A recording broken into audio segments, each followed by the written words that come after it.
life. Of course, our leader is free, but Malami and the government of that zoo called Nigeria, they don't want to allow our leader to go free. And there's something again that I want to say here.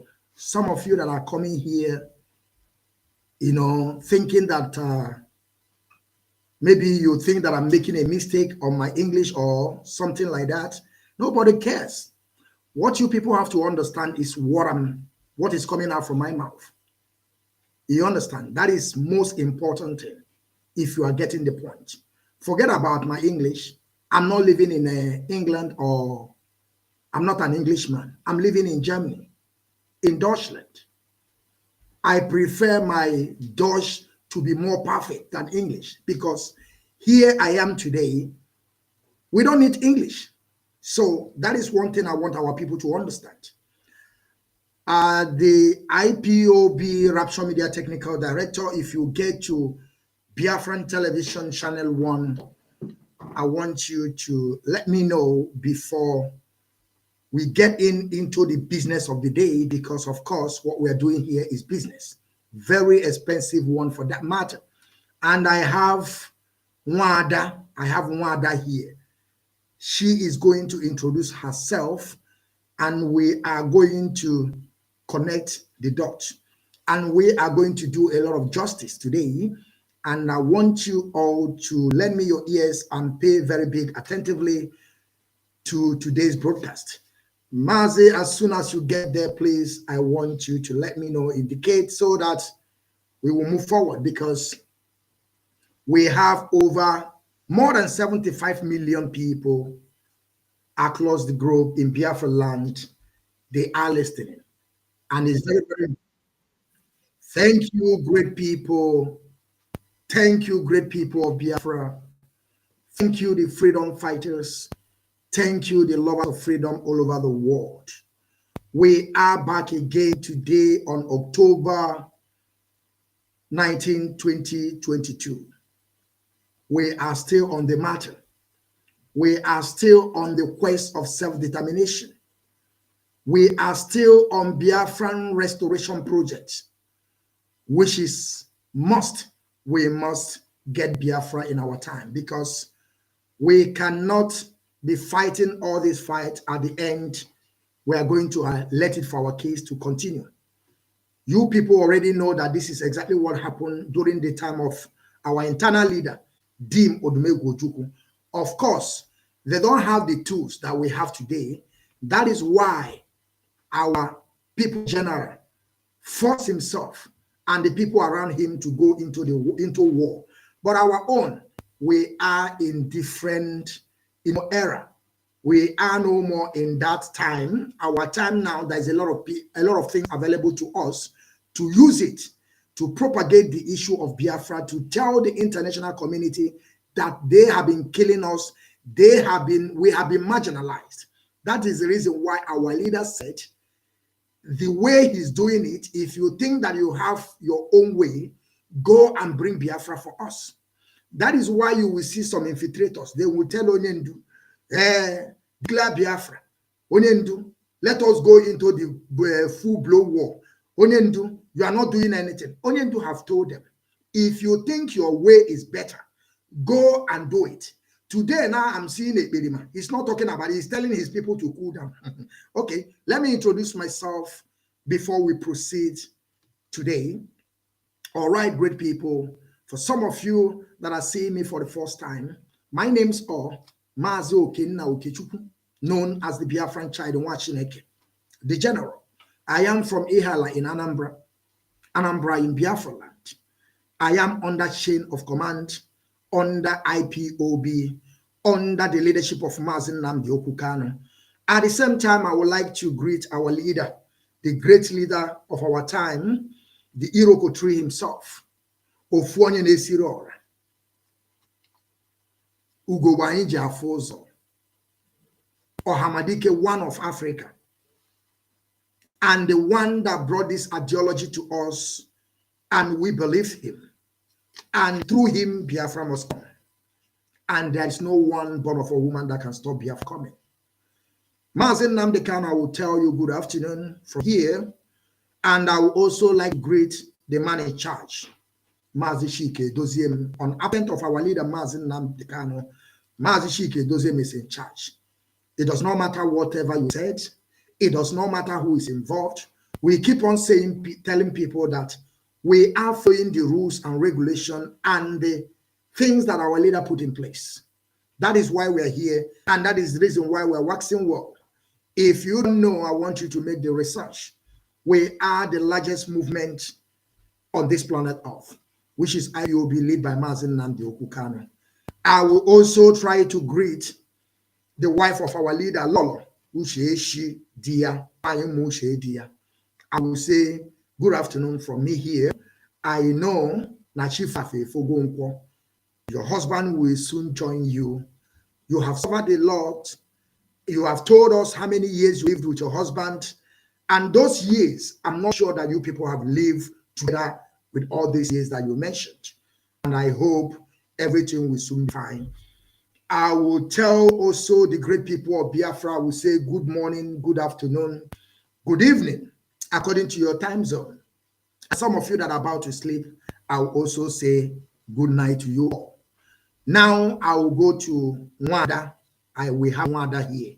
She will introduce herself. Then we move straight to the business of the day.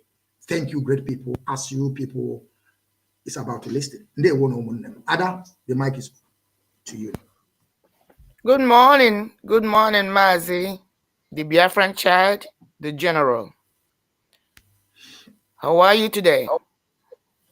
I'm doing great, Nwada. Yes. Marien Haider. I'm doing fine and great. Thank you very much. Good morning, my fellow Biafrans. My name's Marien Haider. I'll be speaking from United States. Please, I must ask you to forgive my voice. It sounds a little bit of hoarse. I'm trying to wake up. It's 7:27 a.m. here.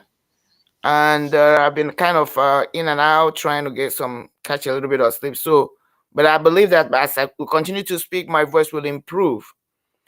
So having said that, my name's Marien Haider.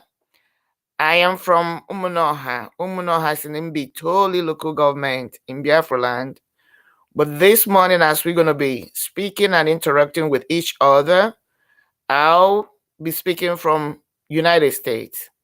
My utmost respect to Mazi Okechukwu one, our Mazi, the mouthpiece of Chukwu Okike at this era, the time we are in.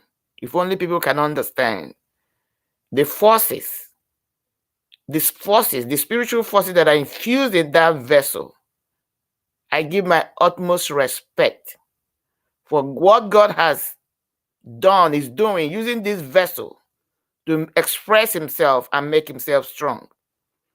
The same highest respect I have for Mazi Edoziem, our head of Directorate of States, a man with passive qualities, but aggressive in pursuit of what he wants, an obedient follower.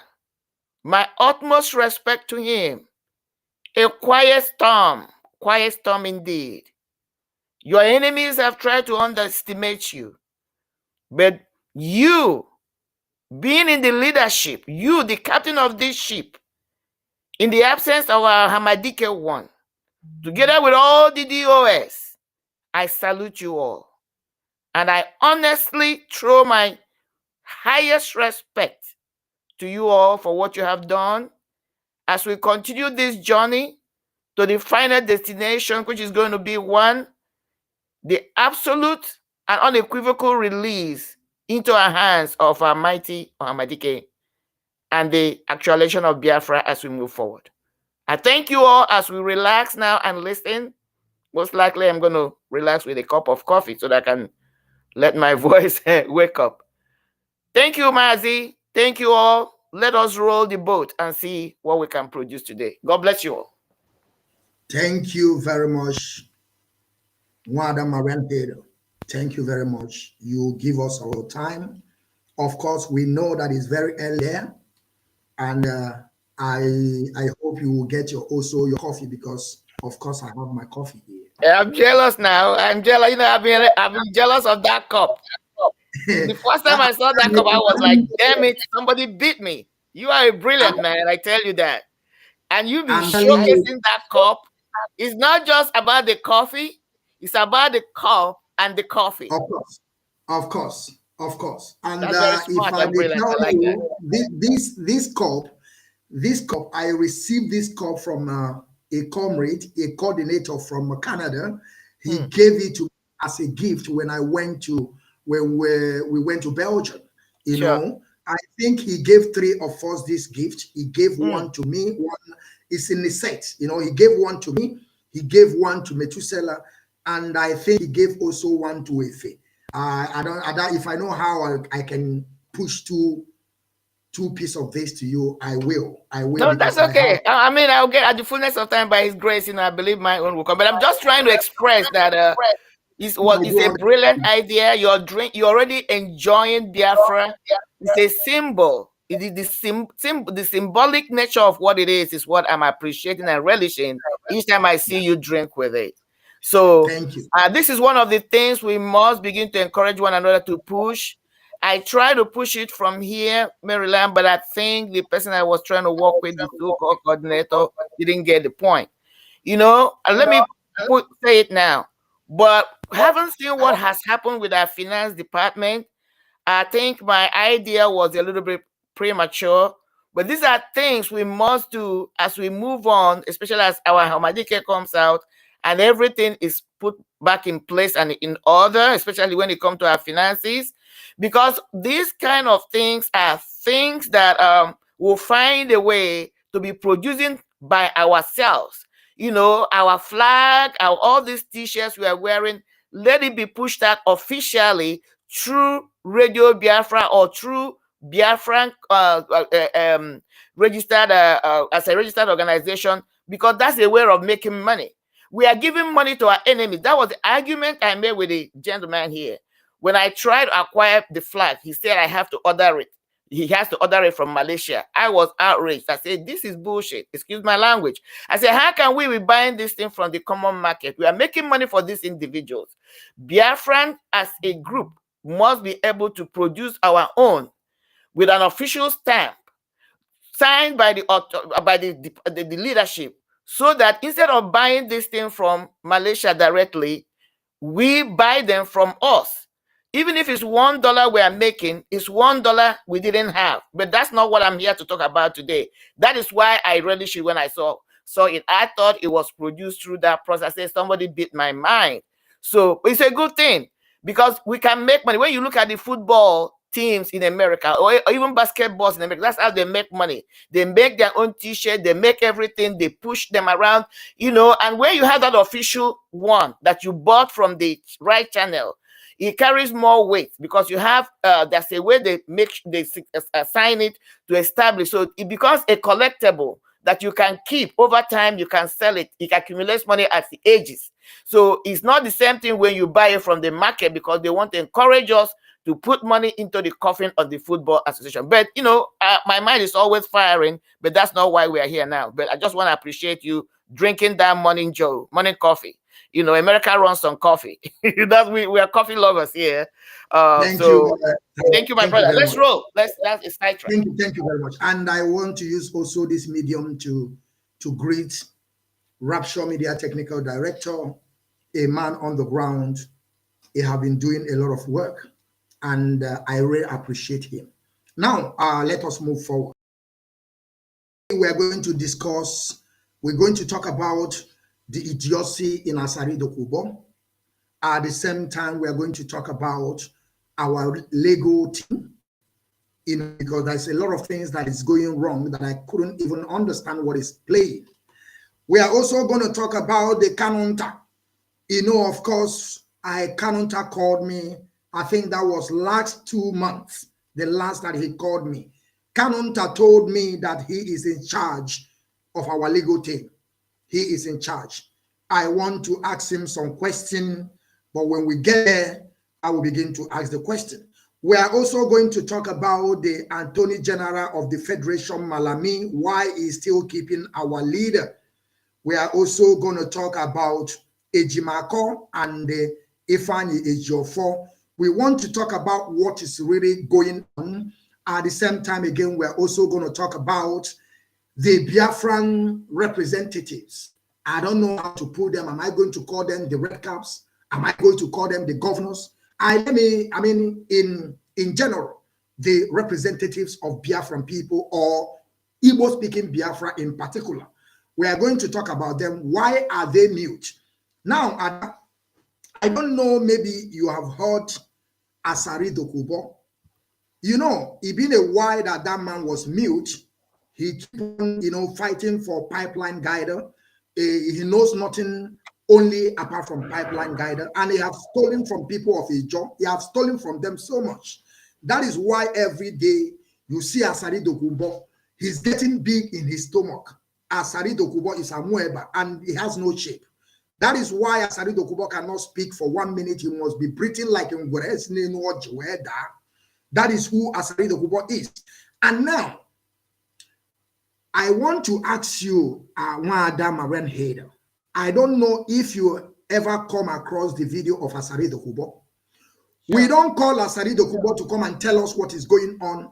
Nobody mentioned the name of Asari Dokubo. We have put in Asari Dokubo into trash. Asari Dokubo have died because now the Tompolo himself have begun to understand that we are brothers.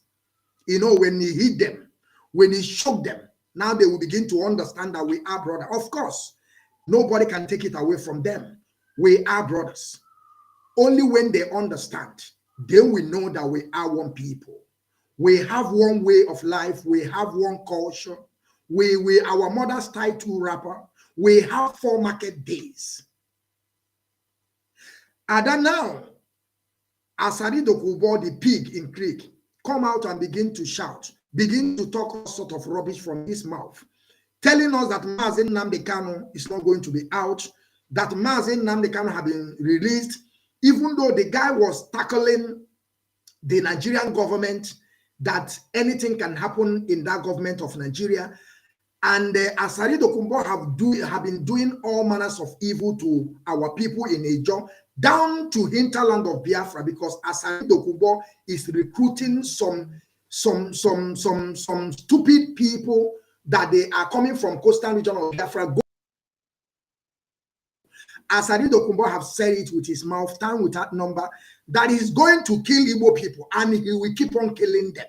This time around, now that they have freed our leader, and the whole government apparatus in that contraption have come in conclusion that Mazi Nnamdi Kanu did not offend anybody. There is no allegation against our leader.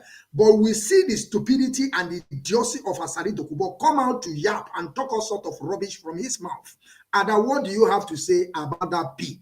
Because only pig can get 17 kids. Only AZ is the one that we have 21 kids. Only Asari Dokubo. Ada, what do you have to say about this idiot? Mazi, I have seen a couple of his clips. It's really unfortunate that our coastal brothers and sisters, not all of them, some of them, allow themselves to be willing tools to continue to be used to divide us, to subjugate us, and allowing the Fulanis who are not indigenous to that contraction, that location called Nigeria, to continue to dominate. Because ordinarily, the Fulanis would not have been able to do that. But that's what they know how to do best. Okay? So when it comes to Asari Dokubo, I have 2 arguments I will make against him. Number 1, Asari Dokubo, your people, where the oil is being extracted, you don't have to be a geologist to understand what happens when you excavate any mineral resources from a place. There are consequences. First, nature does not like vacuum. So there are going to be natural disasters, from flooding to earthquake to other things, landslides. It's going to happen. Now your people are not being compensated, they're not being taken care of. You're not even speaking for them. I'm talking about the coastal region. But all you have allowed yourself to be used is a willing tool. This thing has been happening and it's unfortunate. That is why I'm so ashamed of what he's doing. Even he comes out to claim that he has an Igbo name. Listen, my father was one of those people that finished building. Immediately he finishes that building, the Nigerian atrocity on Biafran started, and he lost that house. He's one of the people that have what you call abandoned properties. Okay, and the Igbos were targeted. These people were our brothers and sisters. After the whole war, we forgave them. For them to again continue to be allowing themselves. Now, as a Dokubo, you want to make money. You have Iguacha there. But that seaport has been shut down by the same Fulanese. You are not advocating because, as you like to be a warlord, I would have preferred you if you have advocated, you and Wike, for that seaport there to be opened. You can be the warlord there. You can be the one controlling it. You will even make more money. But the difference is going to be that it would have provided works, jobs, opportunity for your brothers and sisters there. That's what somebody like you, like me, would have done. But you're not doing it. You're allowing yourself. Do you think the Fulanis really care about you? The answer is no. Look at what they did to Mwike. They have done it to you before. They really don't care. They only come to you when they think you are going to be useful to them. And this is a lesson we must learn. Whether we like it or not, we are all one, both geographically, cultural, in a way of reasoning. The earlier we come together, the better for us. We continue to talk about the Fulanis that are marginalizing us. They are using us to do that. They cannot do that without us. The second argument is this. Look at what happened at a young lady called Idara Gold. Just because she wore a dress that had the flag of, assumed Biafran flag. This girl was arrested and put in detention without anybody knowing where she is until today for more than a year. But crazy Asari Dokubo came out wielded an AK-47. Nobody talked about it. The media did not see it. The media did not arrest him. But a young lady was arrested because she wore a cloth. It's an outrage. And nobody is raising their voice to speak.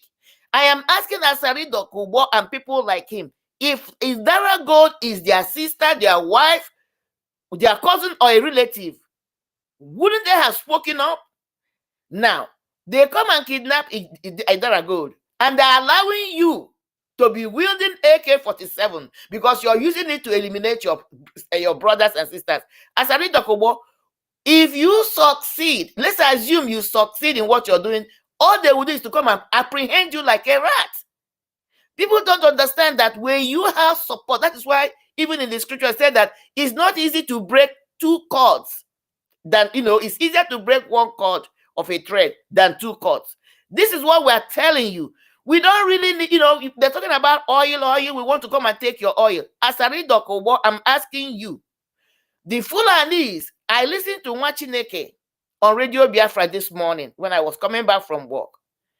He had a list of the people that are running the so-called petroleum industry, NNPC in Nigeria, which of course they have run down and useless. From the first person to the 20th person appointment, managing directors were all Fulanis. Asari Dokubo, these are Fulanis, people who are not indigenous to this contraction, who live all the way in the north. For you, it's okay for them to come and be milking your oil, but none of your own stable, even you, as you claim to be a warlord, they couldn't find it necessary or fit to put your name. These are the kind of battles you should be fighting. We don't need your oil. We have our own oil. If you come to oil, that's not the argument. The argument that we want everybody to be able to live in that location and be happy, enjoy the natural resources God has given us. Instead of these natural resources to be a cost to us, let it be a blessing to us. Instead of the Fulanis, no. That is why even something like a navy, they took it to the north. Instead, they didn't give it to you.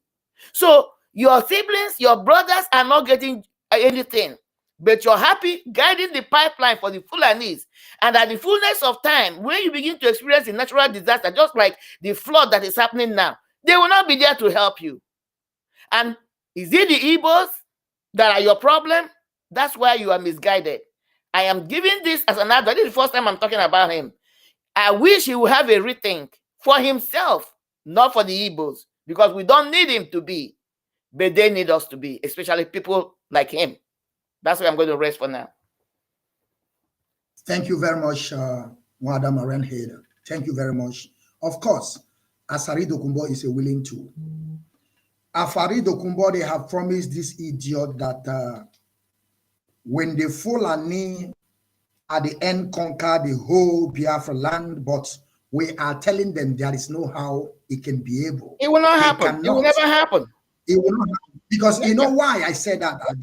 There is a reason why I said that. Because during the time that Fulanis were conquering the Hausa people and they take some part of Yoruba, why did they not take some part of Biafra land? That is why the British are still sponsoring all this nonsense, because even if you go back, we were the ones that gave the British people the roughest time. We gave them. Yes. They know that. Okay? So that is why whatever is happening is happening. Even though we have some idiots, we have some saboteurs, infiltrators among us, the Igbos are one of the territories or tribes that were not completely subjugated under the colonial masters of Britain. They know. What they have used is to use some of our idiotic brethren to continue to disturb us. I look at it as disturbances, because at the fullness of time, we must have our way, and we have come to have our way this time. So what is doing is just stupid and useless. He's undermining himself, not us. That is exactly when the colonial people, you know, trying to use all these wives, you know, trying to, you know, our people. But that is it. And we understand that they never conquer any of our territory. That is the reason why I keep on saying this. They cannot do it now in our time. If they couldn't do it that time, then how can they do it now? It's impossible. They can only rant and, you know, show their muscles, because they are extorting money from us, taking our oil money, thinking that they will use the oil money to, you know, bring us down. But of course, we are waxing well. We are not going to stop on this. We are waxing well because, you know what? Let me ask you a question. Mwike is crying now like a baby that needs a pacifier. I don't have any empathy or sympathy for him. He was promised to destroy his own people. Even he, you know, this is what is so funny. When they're in this relationship with the political ambition, because of stupid political ambition. Exactly. When they're in this, so when they're in this, their gimmicks, in that this gimmicks relationship with the Fulanis, they will deny who they are. Amechi did it. Ebele Jonathan did it. Mwike did it. But when he begins to choke them, just like Mazi, our Hamadike rightly says, serve the zoo, come back in shame. When they cross that bridge, and after they finish destroying themselves, putting their own family members, their own siblings, those that will help them in the time of need, put them on the chopping board, just because they're seeking political ambition. When they have finished delivering their own side of the bargain, the Fulanis will tell them why they are foxes, because those people are fox. They will tell them why they're ufu. Very corny people. Now, Wike is screaming. He's screaming, oh, they have taken the presidential destiny, we need chairmanship. Now, who is he calling to come and support him? Whom does he think will come and support him? The same people they massacred at Obibo would have been the mouthpiece today. That is why I tell people, the individual you're destroying today or you're killing today might be the person that will save you tomorrow. And what I'm speaking now is on a larger context for our people.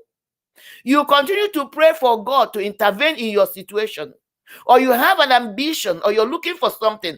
God can only answer prayers through a human vessel. That's how God moves. That's the nature of God. Take it or lump it. But what I'm saying here is that when they direct you or put you in that place where you begin to destroy those that will save you, they know what they're doing. That is why have you seen Even Atiku today, can Atiku come out and say anything against the Boko Haram terrorists in the north? Hell no. Is he going to come out and say, even the one that happened 2 days ago? No, he will not make a statement. But if it's our own, we'll be the first person to come out and start condemning our people, destroying them because we want to impress these people. I have a problem with that. I always tell people, you can only fool me once. That's my own mantra. Because I don't claim to be clever. But once you have shown me who you are, I will never trust the person. I don't care. Why can't our people take a leave? Why can't they look at what happened to others?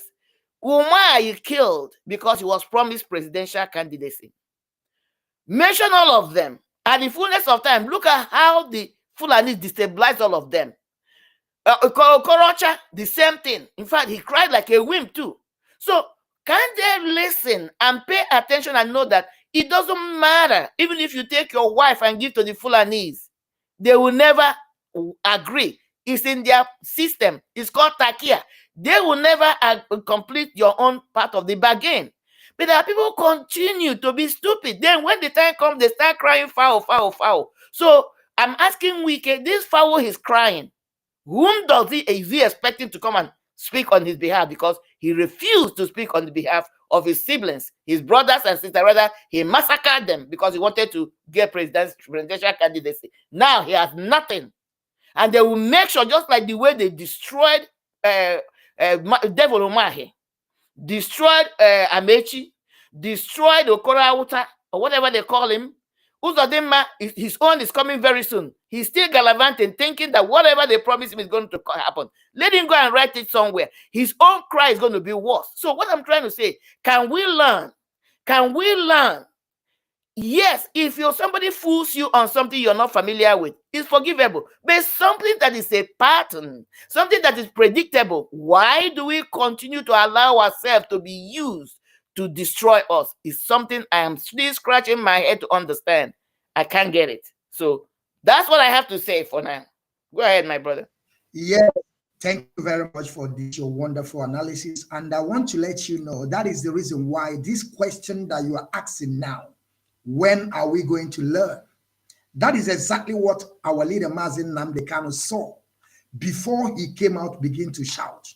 Does it mean that the black people don't have inability to reason? And he come in conclusion that we don't have inability. We don't reason. We don't think.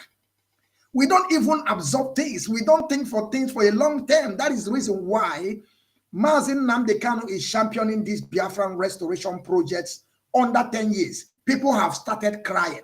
When Biafra will come, Mazi Nnamdi, are you deceiving us? But they have forgotten how many years the South Africa were fighting for their freedom.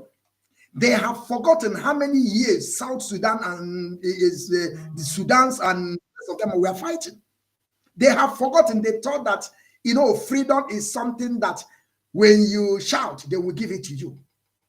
They don't even know that freedom is the most expensive business on this planet Earth. For you to get your freedom, it's not easy.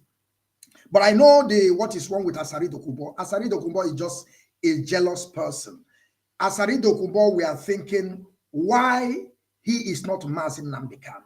Why this thing have to come from Mazi Nnamdi Kanu? But Mazi Nnamdi Kanu have said it out with that number. Our people are kind of people that before they believe in you, if they trust you, they can follow you to graveyard or 6 feet. If they believe in you and they understand that everything that you are telling them is the way it's supposed to be. That is why we are following Mazi Nnamdi Kanu. Since the day one I start listening to Mazi Nnamdi Kanu, up to date, he's still saying the same thing. Marginalization. It's not just, listen, Mazi, I'm not trying to interject, but he's not just saying the same thing. He's walking, he's not just saying the same thing, Mazi. He's walking the walks. That's how we say it in America here. What he's telling you, he's matching it with his actions unwaveringly. He's matching his words with actions. That's why people like me are following him. In America here, we say talk is cheap. And indeed, talk is cheap. What do you mean? It's easy to say something, but it's very hard to implement it. When the rubber meets the road, can you be able to match your words with your actions? That is what people are looking for. Even as a parent, when I was raising my child, that was one thing I made happen. And that was what established and solidified my relationship with her, even at her age today. I don't need to swear for my child. Anytime I'm telling her something, she knows I'm telling her the absolute truth. I don't have to swear. That's why somebody like me, you will never hear me swear. Because I believe that every word I'm saying, I mean it. So I don't need any swearing. Swearing will not do the job for me. It's my actions that will let somebody know whether am I true. They say true to your words. It's very important. It should be. That is why people are following Mazi. Mazi knew. He said it. There are 3 places a true freedom fighter must be. Either you're in jail, either you're in exile, or you're in a graveyard. And he has thank God that he has not been in a graveyard. But a true freedom fighter, look at you and I can't go home, you can't go home. Self-voluntary exile. That's where we are. Self-voluntary exile. Self-voluntary exile. That's what it is. That is the reason why when I see people that come off on social media and puffing, and they have their freedom, they can go to Nigeria, they can interact with Nigerians, and they do all this. That is why I pointed at Asarita Kubo. A young lady only wore a dress. She was arrested. But somebody wielded an AK-47 on a social media. Facebook did not even find it necessary that he has violated them. That was, yes, exactly. So, Asarita Kubo, that thing he did was a threat on social media. It should have been contrary to the rules and regulation of Facebook.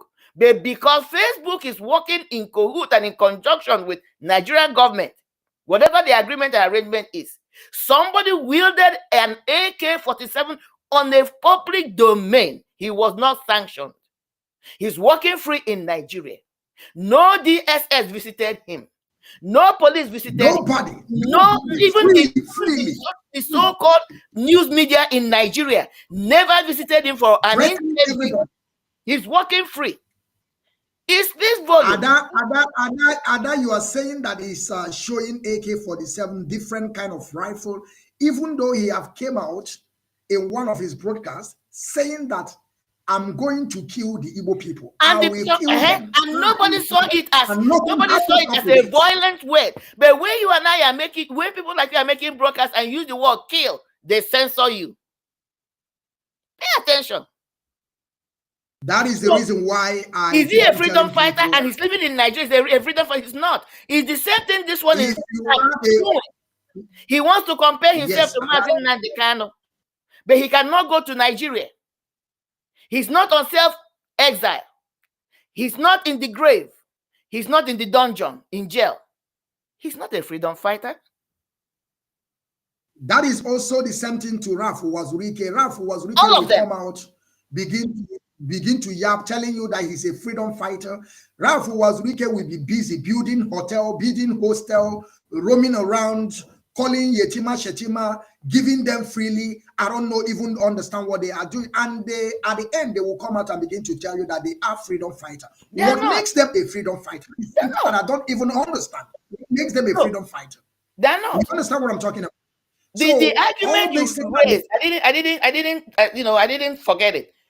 The reason why it looks, you use the word jealousy. I will agree. I work with that. I will toe that line. The thinking of the mind, which is one of the highest, if not the only, is the highest, not one of the, the highest gift of man, the mind of man. Because everything that you and I see today came from the mind of man. That is the highest resources. That was why Mazi said they can take the oil, they can take the gas. We will show the world who we are, because we are blessed with great minds. Whether we are expressing them positively or negatively is immaterial, and a different ball game, because that one has to do with the nurture, the environment we find ourselves in. That is why when you and I, we travel, we leave that contraction, that environment that cages our mind, our ability to express our mind in a positive way. Wherever if there was watching a program yesterday about the Nigerians doing exploit, the Biafrans doing, they have not called themselves Biafrans, but I know they are Biafrans based on their names.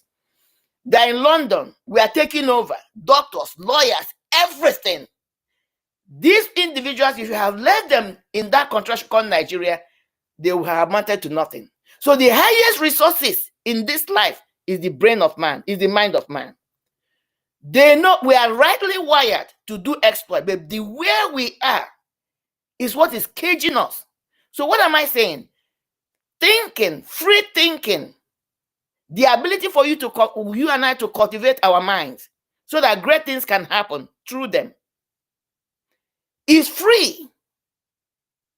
Is free. That is why when I see jealous people, I can't understand that. When I see envious people, I can't fathom it. I'm not stopping you. You also have to understand that is a nature of people. People are. Yeah, but you have to write. What I'm trying to say here, that when you see people like this one in Finland or this Ezio here trying to compete with Mazi, you ask yourself, this man sat down, got the vision. The vision is free. He came up with the vision. He nurtured the vision and he started the mission. Why don't you conceive your own vision? Why must you latch on his own vision and you don't want to follow him? Who has the mission and the vision? According to our people, so in their case, what they want to do is to take the eagle from you. You went inside the bush, from you, climb the palm tree, that is your eagle. And the goat is following you because which is who we are. We are the goats of Mazi. Yes. Mazi, we are the goats of Mazi. We are the goats of Mazi. That is the reason why we keep on having a problem with Kanu.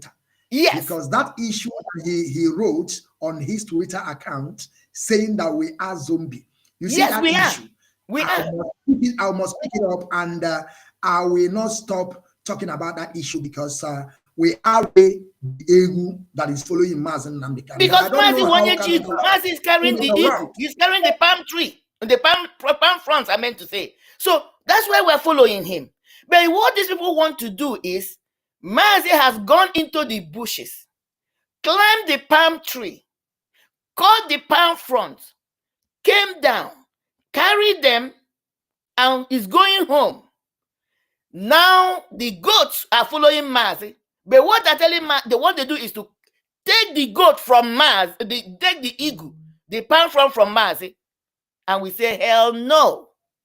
If you want to be partakers of the vision and the mission of Mazi or Amadike one, queue up and follow the eagle. Don't take the eagle from his head. That is where I have a problem. Because just like you have when you go to the location where we find ourselves, palm tree is something, apart from now, modern technology, from the inception of our, one of my heroes, Sam Mbakwe, who started something like Ada Palm.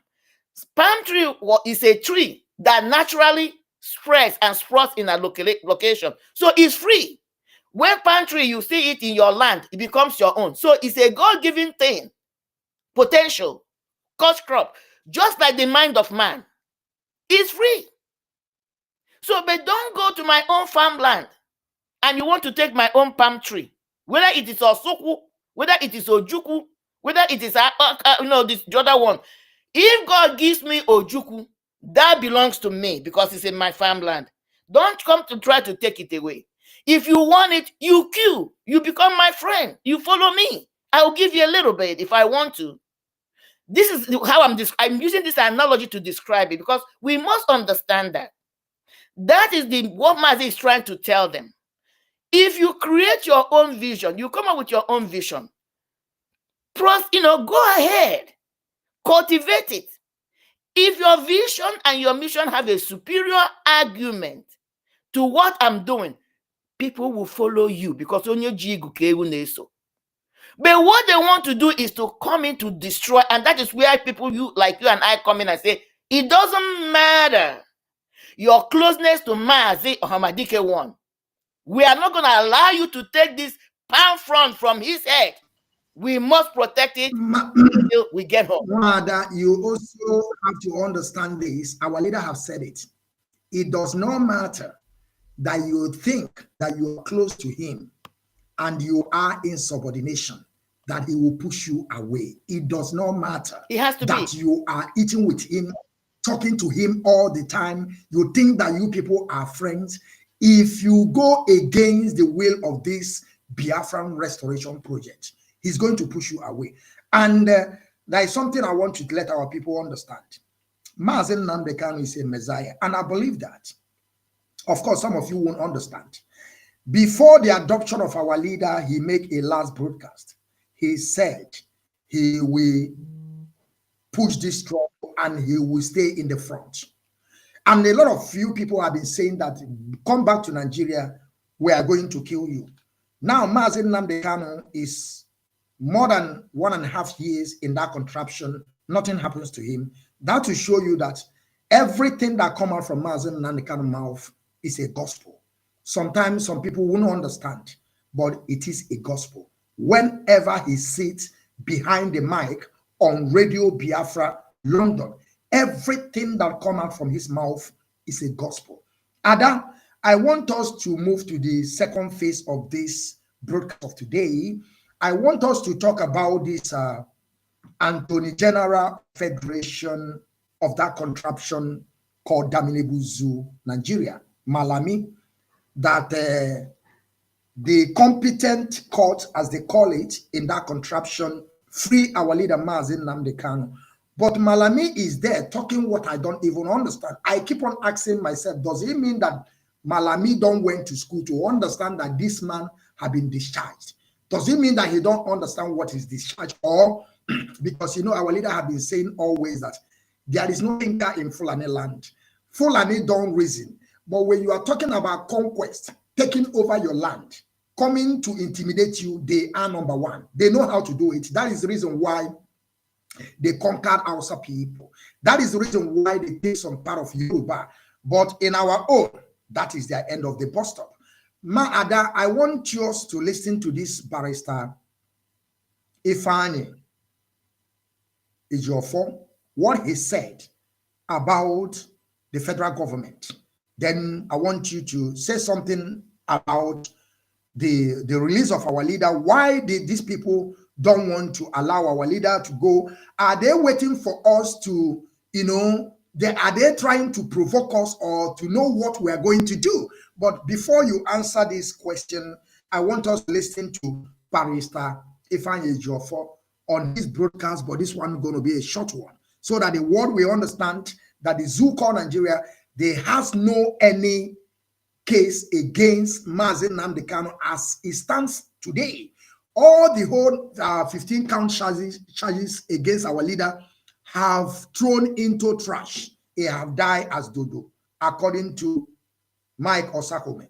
Let me bring it back now so that we can be able to listen before Ada will say something on it. Ada, now I want you to pay attention, please, and our audience. Okay. Abreast of our undertakings and strategies and steps we are taking to bring out. But the critical part of the strategy may not be disclosed to enable us achieve what we are planning to achieve. But be assured that Onion will be out. Anyone from the time will be out. He will be out. I will not disclose to the public. But we hear from him in no distant time.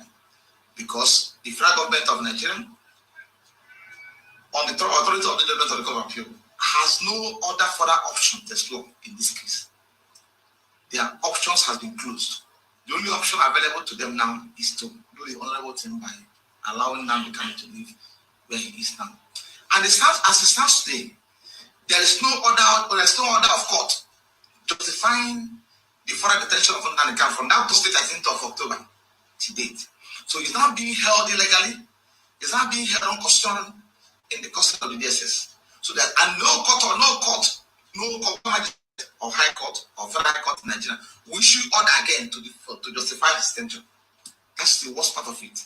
Because by virtue of this judgment of the Court of Appeal, all courts in Nigeria have been divested from the higher court of jurisdiction to entertain charge, receive complaint, or any indictment whatsoever against Onyeduma's Nnamdi. That's the worst part of it.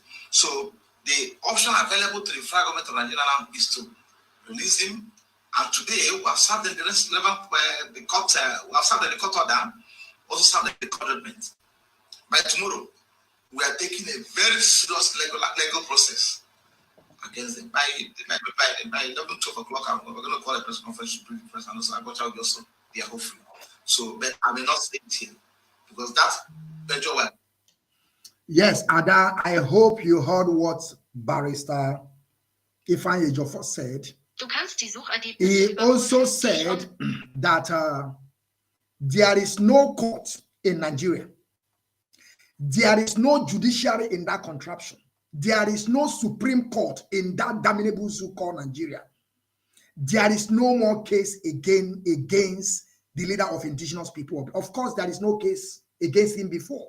And we know that they are cutting story, fabricating things by themselves, trying to put it on our leader. But of course, Nigeria has no sense. They don't reason because Fulani are those that are controlling the contraption. That is why they can't even reason. That is why they went to Kenya and they stole our leader from us. They go and kidnap him and adopt him. There is no due process. There is no court warrant. They just extraordinary rendition our leader down to that contraption called Damnebuzu because Fulani has no sense. They don't follow due process. They will tell you somebody has been discharged. You are still holding him. Then tell me, what do you understand about that discharge? The court or the competent court, the way they said it, have said that they should release our leader. And our barrister said, nobody, there is no more case. And what do you have to say? Why are they holding our leader?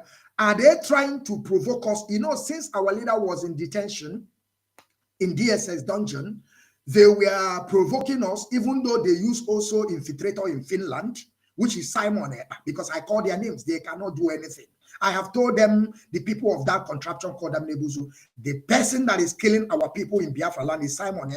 I have the proof. I have everything. I have his men. I have their pictures and the people they have been killing. I have everything. When they ask it, I will give it to them.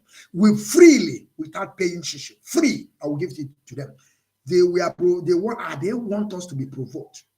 Because Simon Ekperima have killed a lot of our people, trying to do all manners of evil to hold our leader there.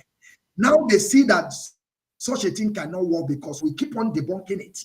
Some people tell us to take it because they are doing is good. We say, no, it may be good for you, but we'll allow them to take the credit. We are not going to take the credit of something that we never, our hand is not into it. So, Ada, what do you think? Do you think they want to provoke us for us to go into something? I don't understand. But we are civil people. We are understanding people. We are learned people. We know how to follow Fulani. Ada, the floor is yours. I want you to talk to us, please. To answer the straight up question you asked me, if they want to provoke us to take a misstep, the answer is yes. Are they stupid? The answer is no. Let me tell you, when I engage somebody in a battle, most likely mental battle, which is what I do. I'm not a physical person. I don't like to physical fight. Even shouting match, I don't get engaged. These are some of my characters or qualities. So most of the fight I do are mental battles. I never underestimate my enemy or opponent. I do not. No matter how they come to me with like that dumb or whatever, I do not underestimate them. And this is something we must be cognizant of. Fulanis have their own qualities. We have our own qualities. What do I mean? These people all their life have been fighting their way through. Anything they have so far, they got them through force. So when it comes to like force or trying to take something from somebody, they're expert on it. Don't ask me how they get it done because they come from multiple ways. You and I, as indigenous people, do not have these qualities. This is something we are coming into. Because the place we find ourselves, we are given to us by Chukwu Okike Abiama. So we didn't obtain them by displacing somebody else. We must be recognizant of this. So we have our own strength. We have our own weaknesses. Having said that, Malami understands. That's where I'm going. I read that verdict. It's as clear, as simple, like even a lay person when it comes to the law, like me, read it once and grabs it. I have watched Barrister Sir Ejiofor, even Aloy Ejimako, Ozokeme, even Bruce Fine, make argument that they must release Mazi. It's not that these lawyers are the ones saying it. The appeal court, somebody like me, if I make that argument, I'm not the one asking them or telling them and that they must. It's their own system. No matter how corrupt it is, that corrupt system, for that corrupt system to look at this case, because the truth, why Malami is behaving like this, that they thought that everybody in Nigeria is corrupt. They were so sure that the appeal court was going to deliver the judgment in their favor because of corruption, even when they know, they are aware of extraordinary rendition. There is something Barrister Sir Ejiofor cited. This man ratified a book or peer review of a book on extra renditioning. So he knows, he's aware, but they are disappointed. They didn't get the thing their way. That's why he's reacting this way. We must know that. The appeal court is what told them they cannot prosecute him in that location because of that misstep of extraordinary rendition. They must take him back to Kenya. Then they can start. That's the argument. It is written there. It's not, and nobody's making it up. Malami is not dumb. I don't care how stupid we may think he is. Now, these are the arguments I have to take. So now, this verdict, they don't want to accept it. But if Mazi is convicted or was convicted, they would have accepted it. That's the double jeopardy there. And that is why there's a particular lawyer, I think it's from Bendel or somewhere, that is vocal. I like that man. And people are coming out to be vocal. International world, the world is watching them. I know that people are saying they are watching them. But let me go back to something you cited. And we have been citing it. And when I cite my own, I do not say them out of emotions. I say them for two things. Something I'm aware of, and I do, that gave me an insight. Mazi is a mouthpiece of God at this era. Mazi is a type of Christ. What do I mean? A deliverer for his people at this time, era. Pay attention to time. I agree. I know some people say it, some of us come out of emotion. I'm saying it because of something I have knowledge of. Okay? Every time, even when Yeshua was on earth, Yeshua said, I did not come for the Gentiles, I came for the Jews. It's in the Bible. That was the era and time of the Jews. Just like they couldn't understand his mission, according to the Christian Bible, they thought he was coming to carry arms and fight the Romans. This is where people are missing it, and why somebody like Ekperima was able to get some of us.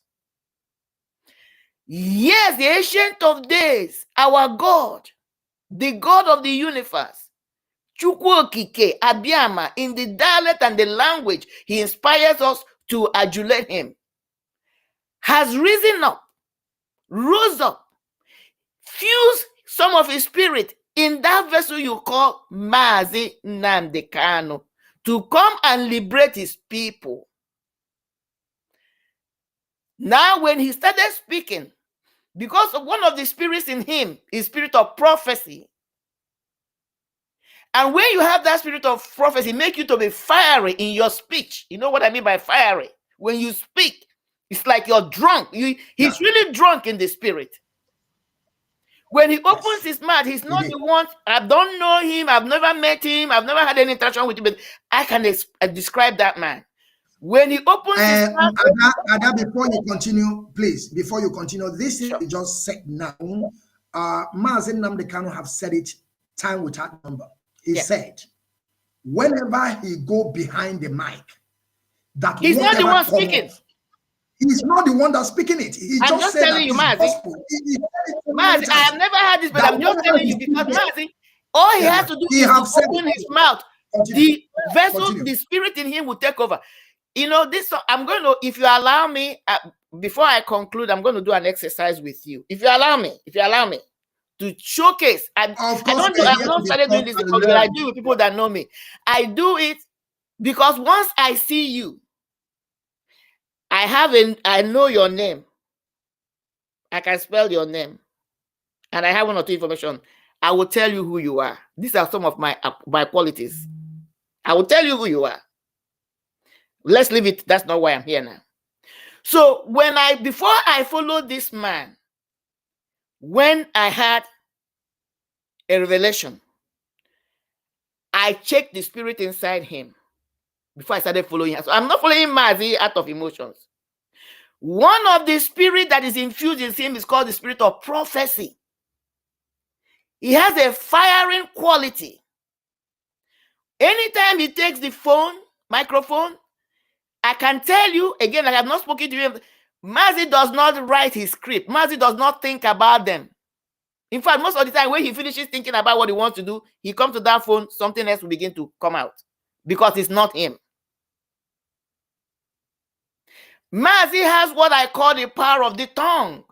When he speaks, people pay attention, they follow him. It's not because he has muscles, no. It has nothing to do because he's too handsome. No, I'm not saying he's ugly. It doesn't mean that he's a giant, no. He doesn't have to showcase go and carry all the regalia, take the dragon, put on top of his head, carry a sword, carry this. He doesn't have to do that. And again, and remember again that he never trying to show his face because he don't want people to pay attention on him or the clothes that he wore. That is number one. That's another one. Another one is this. He doesn't even come to you and beg you or try to coerce you or try to impress you. He doesn't give a hoot in a positive way because he's on a mission. He must stand on that truth. It's not him that is moving. The force that is inside him, he can't control himself. That is why when you listen to him the first time, if you don't pay attention, if you don't have that discerning spirit, you say he's arrogant. Go and check the people that have these qualities that are in the Bible. Elijah, John the Baptist, they will curse the hell out of you, but you will get it. That's how the spirit moves. Another spirit he has in his quality, spirit of empathy. He genuinely cares for the welfare of people. He's not faking it. I can tell you that. You call it altruistic behavior. These people are willing to lay their life for the welfare of other people. Unfortunately or fortunately, it's a quality. That is why I started by saying it's not about what you say. It's really about what you do plus what you say that makes you this quality that envying. I'm not going to today call all the qualities I know I discern from this man. This is what is attracting people to him. And we must be aware that when you have this thing in you, He attracts good, bad, and ugly. So let me not go into spiritual dimension that much. So Mazi is on a mission. It's not about his looks, because it's not about by power, it's not about by might. It's with regard to the spirits infused in him. Malami understands. They're scared of him. They are worried about him. This is a man that all he's doing is speech. But people are running around in that contraction with, serious ammunitions. Boko Haram, mention them. Nigerian government they don't care, including the indigenes. But all this man is doing is speaking, and the whole country is running haywire. They understand. They know there is something special about this man. The people I am angry at is some of our people that instead of coming and tapping on the anointing on this man, they're going the other way. So they must release Mazi Nnamdi Kanu. It's a matter of time. They must. Because what they have in their hand is what you call hot potato. They don't know what to do with him, but they must release him. But I'm putting a caution to our Hanese. Because when Malami made that statement that he will like the Ohanese and the so-called Council of the Igbos he will have a meeting with them, whether he can. They are coming with their deception again. Because one of the implications of that statement is this. Is it Ohanese that he met with before they went and captured our Mazi? That's what he was trying to inject there. That crafty people. I am a little bit happy that Ohanese released a press statement today supporting that they must release Mazi. They don't have the choice. But I'm going to give an input to Ohanese. Yet they have released that. They need to match it with action. I will suggest to them that they organize themselves and send delegates to Malami or on the protest to Abuja. Mazi must be released. Because a game has been going on us. But I want them to understand that the people that are agitating for Biafran restoration this time is not your grandfather's agitators. We are not our grandfather's agitators. We are different. We are special breed that have come for this mission, and that is why it must be actualized. Yes, Malami understands the statement. He understands the verdict. But they are disappointed their own kangaroo court. Just like Mazi predicted. Take me to your court, I will beat you. He beat them hands down. It's not about him. But I'm going to take it from a spiritual point of view quickly. Malami and Nigeria are setting themselves for a total destruction. They must pay attention. What is telling somebody like me that if they continue to hold Mazi against the verdict of their own court, even against the public opinion, whether people are speaking or not, this is public opinion. That means God is not finished with them yet. God wants to bring them to total subjection. Total submission, I meant to say. Bring Nigeria to her knees. Because the atrocities of Nigeria, especially the killings of innocent Biafrans, their blood has been asking God for vengeance. The release of Mazi will not be enough. So what it means that God has hardened their hearts so that they will continue to have these missteps for God to bring full judgment on that contraction and keep her in. Let her fall down totally and destroy herself. That is the next phase we are in. We must be aware. So Malami might think that he knows what he's doing. He doesn't know what he's doing because you know what? They are digging their grave deeper and deeper and they must fall into it. I don't know whether I answered your questions. Yes, Ada, thank you very much for that wonderful, speech from you that you gave to our people. Of course, they know Fulani know what they are doing. Fulani know what they are doing. They know exactly what they are doing. And let me come back again. There is something I did here. Okay. And we are back again. Okay, we are back. We are back. Mazi, not this video, the second video of the army one, not this one. This one will come later. The other video, please. Not this one, the other one that the guy have AK-47 before we come back again, because I want to ask our sister something, because there's something that our people have to understand. Yes, thank you very much, Mazi. Ada, let us talk about the jihadist movement, the Fulani with the jihadism, the Fulani with their conquest called holy war. And of course, we know they are coming with ethnic cleansing. They are coming with everything in their power because they really want to take over our land, because they know that we are the children of Chukwu Okike Abịama. Of course, we can never allow Fulanis to take over our land.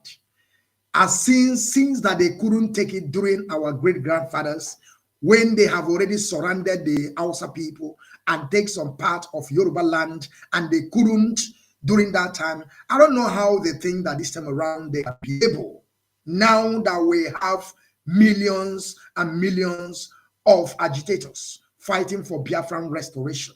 Of course, we are going to get it right. Because God has set a trap for them. That's what is happening. That's what they don't. They're not reading. God set a trap for them. That's how God moves. If you pay attention to the word of God, it's constant. People don't pay attention. When God wants to destroy, this is how God moves most of the time, if not all the time. When God wants to destroy a particular individual, a particular group of people, nation, He will set you up. You begin to, because you know, even though God is a consuming fire, but God allowed the person to consume themselves from inside out. That's one of the laws of, that's how God moves. Even though He has the power of death and life, God chooses to directly express that His positive side. The negative side, God allowed the person to fall into a trap and destroy themselves, so that when they say that in God there is no darkness, there is none, because directly He will not, but He will set the person up to destroy themselves. That's what He's doing with them. I hope they understand that. God is setting them up for total destruction. That's what is happening to the Fulanis. So, you know, I keep on telling our people this, and I believe that sometimes our people don't even understand the mess they are into. You know, whenever you are telling them about jihadism, our people don't understand that Fulanis, they are coming to take over your territory. They are coming to take over your land.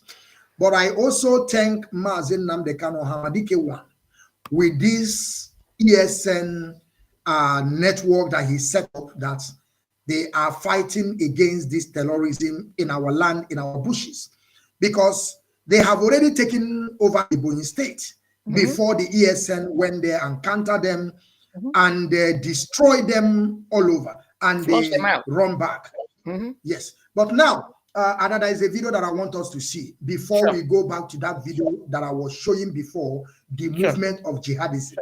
The video that we were watching before, I'm going to bring it back again after I show this one now, to tell people this is the movement of jihadism. But now let us see this video and listen very careful, our audience. You will hear what this person we are saying. Biafra,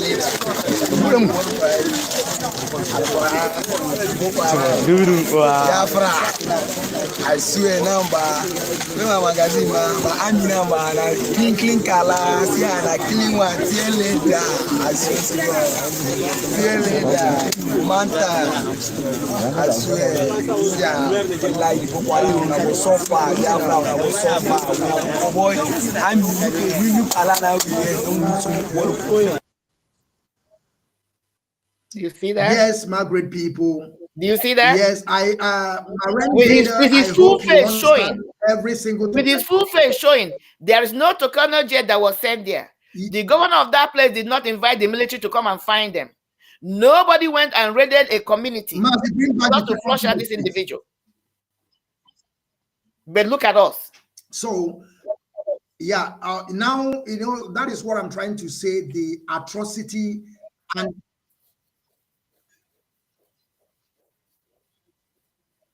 hello? okay, I don't know, can we bring the Adara Gold? Yes, I want you to push Adara Gold for a little while, because our sister also talk about him. Yeah, I want you to bring the issue. Let us let the people of Biafra see it also, so that we can listen a little bit and proceed. At least let us hear from what is going on in the court, to know how our sister is doing. Like as you said before, you said because of only clothes that she wore, Only clothing. they arrested our sister. And up to date, we don't know for how many years they are just bring him today in the court. So Mazi, I want you to push the video to me. Let us listen and see what is going on. And yes, let us see what is going on. As soon as you get it, push it to me. And I want you to continue speaking so before the video. What like what you just invoked again. Look at the young lady that just wearing a cloth. She was not disturbing anybody. She was not harming anybody. In fact, it was in the comfort of her own house. They came in there, abducted her. So they have, let's call it.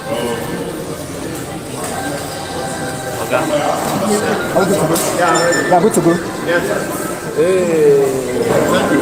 I want you to give us updates of what transpired in court today. Well, thank you very much. You all remember that on the 17th of October, we had a press briefing on the disappearance of certain persons who were alleged to be IPOB people. Now, this is one of them. Yeah. Okay, she's been removed here. That's one of them. She was taken away from Enugu on the 8th day of November, 2021. Nobody has set eyes on her until this morning. This is the father.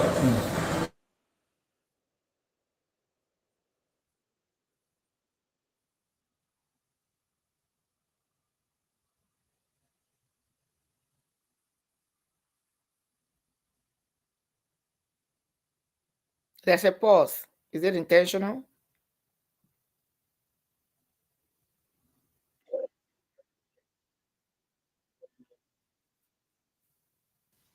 The video pause. Why the video pause? I'm not the one that paused it. So let me see. I think Mazi, the video stopped. Take the video away and bring it back again. That is the problem. It could not move here. You take it off and bring it back again. Itself. So, but as we're waiting for that to happen, as we wait for that to happen, that's what I was, I tried to explain. Look at that young girl. How on, what is it? Can anybody tell me something that is threatening about this girl? First of all, she's a female. She's a young girl. She has no weapon. She was not even in the public domain. She was just having a birthday party.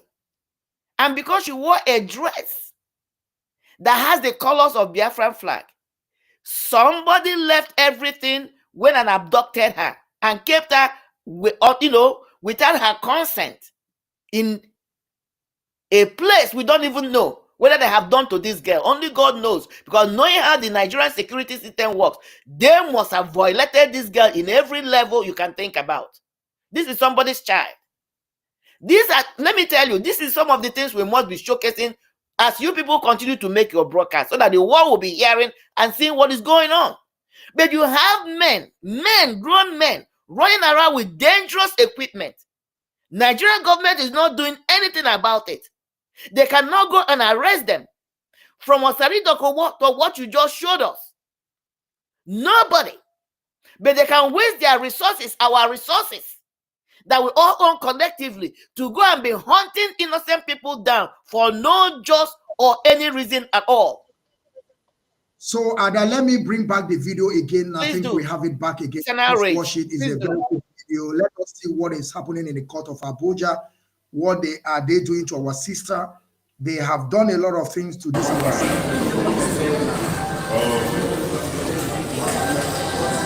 Are we good to go? Yeah, good to go. Yes. Thank you. I want you to give us updates of what transpired in court today. Well, thank you very much. You all remember that on the 17th of October, we had a press briefing on the disappearance of certain persons who were alleged to be IPOB people. Now, this is one of them. Yeah. Okay, she's been removed here. That's one of them. She was taken away from Enugu on the 8th day of November, 2021. Nobody has set eyes on her until this morning. This is the father. So, because of that press briefing we had that went viral, which, as God will have it, we all covered, the Ministry of Justice brought her to court today. So if it was not for that press conference, nobody would have seen her. She would not have been brought to court. So I thank the media. I thank the media for this, because you are the, in fact, you are the voice of the voiceless. You are the eyes of those who are blind. Without your efforts, Idara Godwin would not have been brought to court. In our press briefing of the 17th, her name was number 2 on the list, Idara Godwin. So that's how we thank God that at least now she has been brought to court. So what is we the charge? applied for bail. The court has ordered that she be remanded in Suleja prison and ordered for accelerated hearing. The charges against her, according to the DSS, is that she professed to be a member of the IPOB. They also say that she made posts on Facebook which tends to support IPOB, and then that she is hiding the whereabouts of a certain fellow called Chus Egwat or so. So because of that, they arrested her, kept her in detention from the 8th of November till this morning that they brought her to court, courtesy of the effort of the press. There is nothing we have not done. We were before His Lordship, Justice Maha of the Federal High Court, who ordered that she be made available for her lawyers and for the parents. But that order was refused and denied by the SSS until the press now published everything. Then they started running helter skelter. They brought her from the military barracks in Kanjidan immediately, and today they arraigned her in court. So how many of them were arrested and how many were put? Now, from what the information I got from her, the date, you know, I told you in my press interview that they were 24. Yes. But from the information she gave to us today, on the date they moved her herself from Abuja to Kanjidan. They were 30 in the vehicle. They were all Cramped up in the members. vehicle. They are all Ipob members. No, they are Igbos. No. Sympathizers of Nnamdi Kanu. All of them Igbos or Ibibio people. People who once you put the picture of Nnamdi Kanu on your Facebook page, they'll come and arrest you. That is how bad the situation has generated. So I thank the press and I thank God for my she's the only one that has been brought to court. But we know it has started. They will keep coming. We took a date again for Okechukwu and Ikechukwu, who were arrested August 2021. They've agreed to give us a date today for 22nd of this month, of November. So God willing, 22nd November, we will also be here to receive them and to see them for the first time since they were removed from their homes. So thank you, thank Nigerians, thank God Almighty. We also thank the judge, because she also played a vital role by making that order that they must be brought. So God bless all of you. Thank you very much. Thank you very much.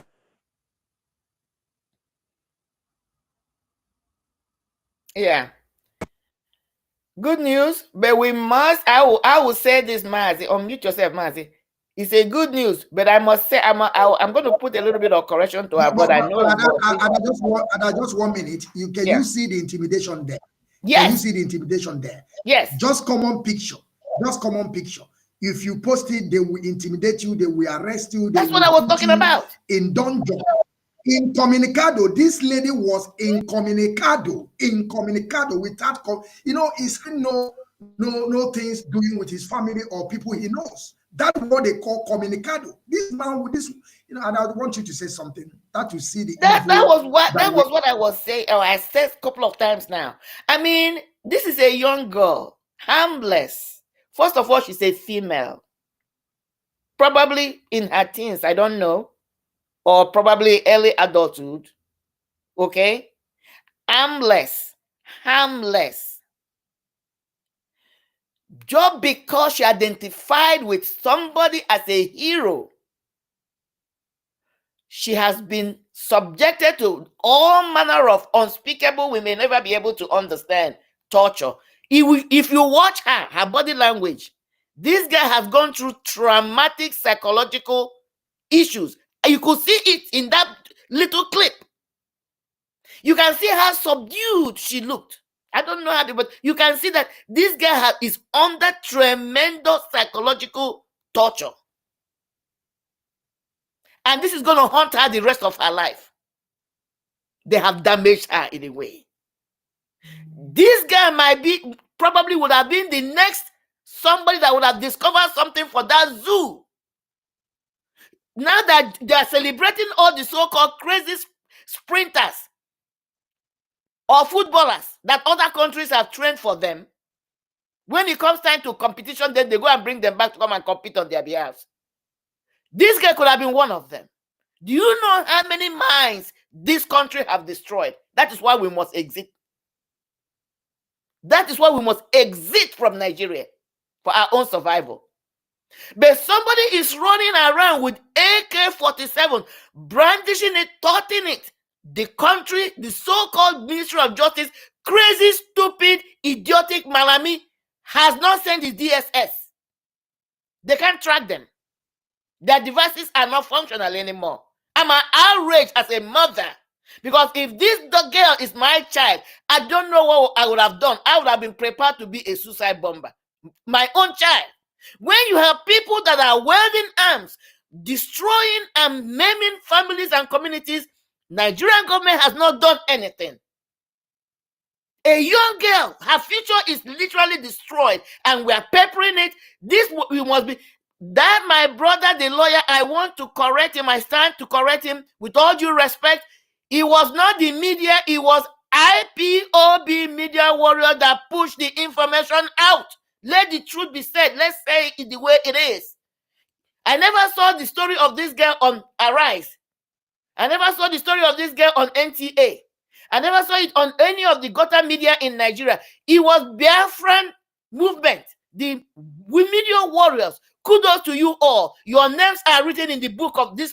This story is unfolding. All of you, your names have been written in the good book. We are the ones that pushed this story, not the Nigerian media. I know my brother has to be diplomatic. You are getting the point. You are getting the point. You know, when this man was talking about the media, that is exactly what Mazi Nnamdi was preparing us for before this attempt on him. He was talking about media, that we must stand and make sure that we never deviate. And our leader said that they are going to bring out a huge of money to pay some people. But those that will stand on this Biafran restoration project are those who are born as a freedom fighters. And we have pushed this thing to the extent because every time we keep on pushing it. And sometimes some people may tell you that the reason why they release the Mazi Nnamdi is because of what UN said. Of course, it's part of it. But the main particular thing that helping Mazi Nnamdi today is the things that we are doing, our activities, our protests, and things that we are doing that the world are seeing physical. We are doing things physical, also on media. And I want you to continue because the person that will be having this argument, the person that will be having this argument is because of UN, what UN do. Partially correct, but who alerted UN? That's the argument. That's what I'm trying to say. Let's get back to the source. Let's get back to the source.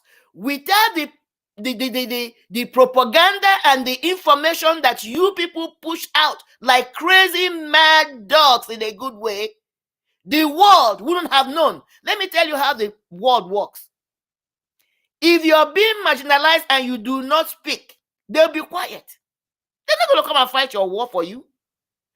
It's the IPOB media warriors that alerted the world through the social media, through the petition, through the HOD, DOS. That is what, and the human rights activists, a group or an arm of UN came in and delivered that judgment. Now, how did it have effect on Nigeria in this judgment? Court of Appeal are aware. First of all, they know that Nigeria violated not just international law, A law that they are treated to, they signed, they ratified. Yes, Ada, we have also a new update from Adara Gold. I would like us to listen to it and let us hear their conclusion, and then we move forward. Of course, that is why I always go gaga when this idiot called Kanonta will come and begin to call us recharge card media warrior. At the same time, he came out to call us a zombie. That is why I always say by saying all those nonsense from his mouth. Now he begin to understand the power in media. He don't understand because nobody knows him. Ask yourself. Let me tell you the brilliance. My brother, that will tell you the brilliance of Mazi Ohamadike one. He said the media first. He started the media first. Let's hear from the father. Hello, good afternoon, good morning, good evening, that's the lawyer. Biafrans, wherever you are, all over the world. This is Okechukwu Writers reaching you. We are before our lawyer, Barrister Nnamdi Ejiofor, and today he appeared before Justice Binta Nyaka of Kotu of the Federal High Court, Abuja, to defend our sister Joy Godwin Odo, aka Dara Good, and there is something I want to ask here. Does it mean that Binta Nyaka is controlling the whole court or anything about IPOB? Is it how it is in that contraction? That's the manipulation. That is what they've been using, the structural manipulation to push it, because they have something, they have a hold on her through her husband. That is why our people, and if it's America here, because she's compromised, because of the activities of her husband, any of our case that goes to her court, our people must first ask for transfer of jurisdiction. They move it from her court. She is compromised. She's not coming with a clean hand. She cannot be entertaining our cases. I don't know how it works in Nigeria, but if it's America here, that's the first thing the lawyers will push. They will push for change of location, change of court jurisdiction, because she's corrupt, she's biased, she cannot be fair. All right. Thank you very much. Let us go ahead. I would like him to brief us on the outcome of the case and what actually went down today. Good afternoon, Barrister. Good afternoon. Thank you very much. Please, I would like to hear from you. Earlier on today, you appeared at the court in defense of our sister who was adopted on the 8th of November 2021. And ever since then, she has not been heard from or seen anywhere. But we heard that she was brought to court today. Well, thank you very much, Okechukwu. Yes, on the 8th of November 2021, Dara Godwin was arrested by men of the State Security Services, Enugu Division. And she was arrested alongside the siblings of Mazi Okechukwu. And after a couple of days in the detention of the Enugu Division of the State Security Service, the siblings of Mazi Okechukwu were all released, except for Dara Godwin. Dara Godwin was arrested further because, according to the DSS, she was wearing the colored clothes that resembles the Biafran flag. So because of that, they picked her up, and after dealing decisively with her in Enugu, lots of beating, torture, and after a couple of days, they now moved her to Abuja. She came to Abuja, stayed a while. The next thing we heard was that they are moving her to the Nigerian Military Confinement Center in Kanji, Wawa Barracks in Niger State, somewhere close to the border between Nigeria and I think other Cameroon or so. Well, we followed it up immediately with a fundamental rights suit before the Federal Court number 11, presided over by Justice Maha, which judge gave a judgment upholding the fact that her fundamental right had been breached by virtue of the prolonged detention and by virtue of the transfer from SSS detention center to military detention center, especially in view of the fact that she is not and has never been a member of the Nigerian military. Well, we also got an order in that particular court directing the SSS to allow us access to see her and also to allow the parents access to see her. We have applied, we submitted the court judgment to the SSS and applied to see her. Till today, they refused us.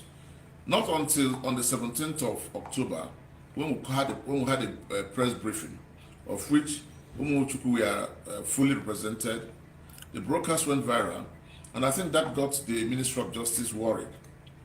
And because of that, today, they decided to bring her to court physically for the first time.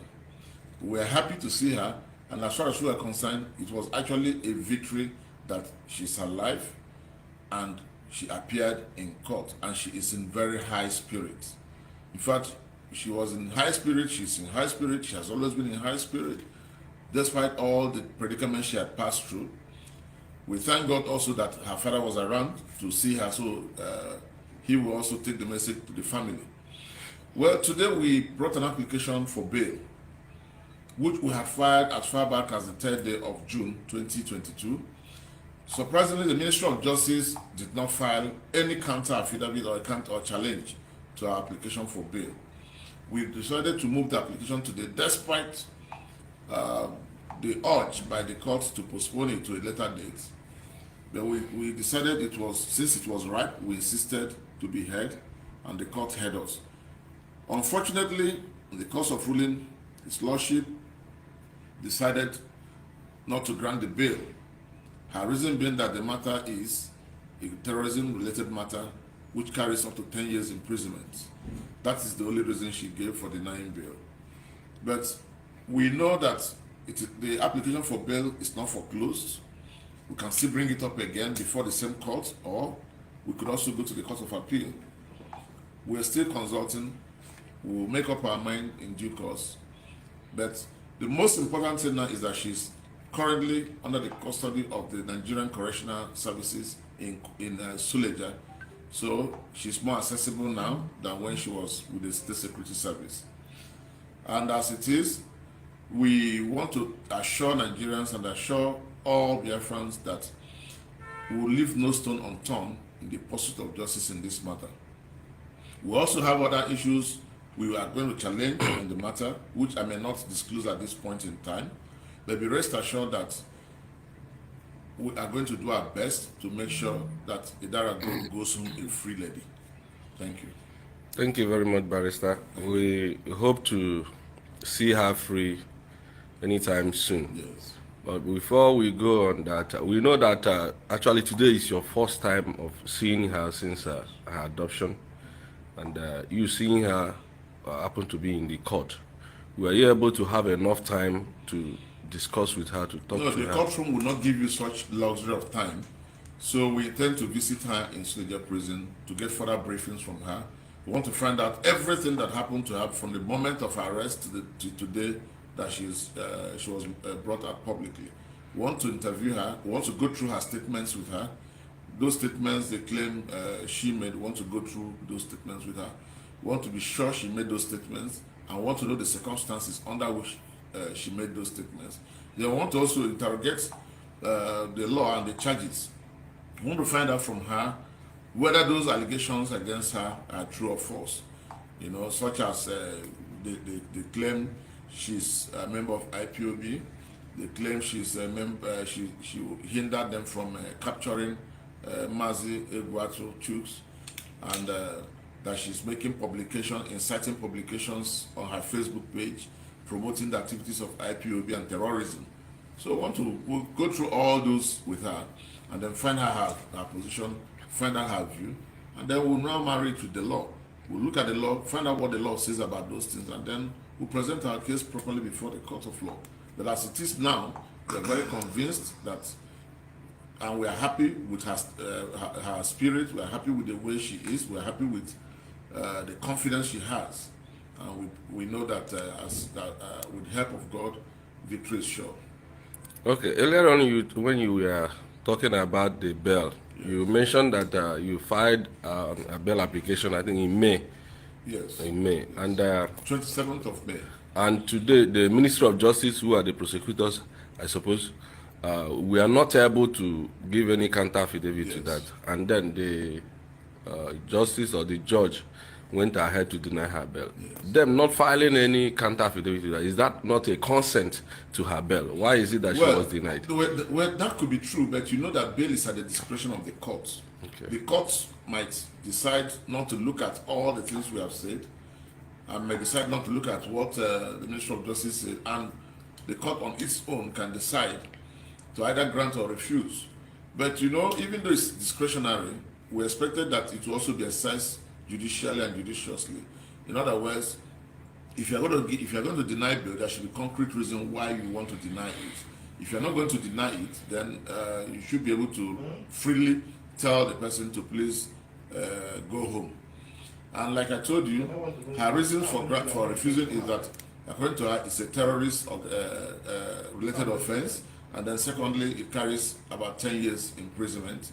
So those are the reasons. But we know that people who commit even worse crimes have been granted bail before.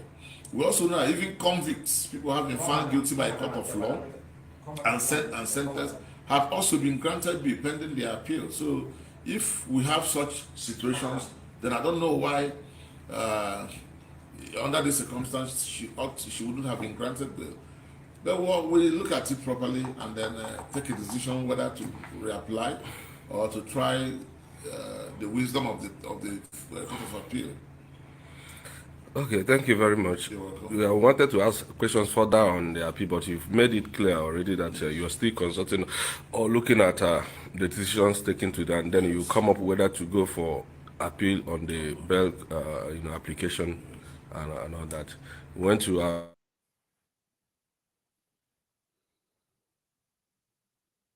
unmute yourself, Mazi.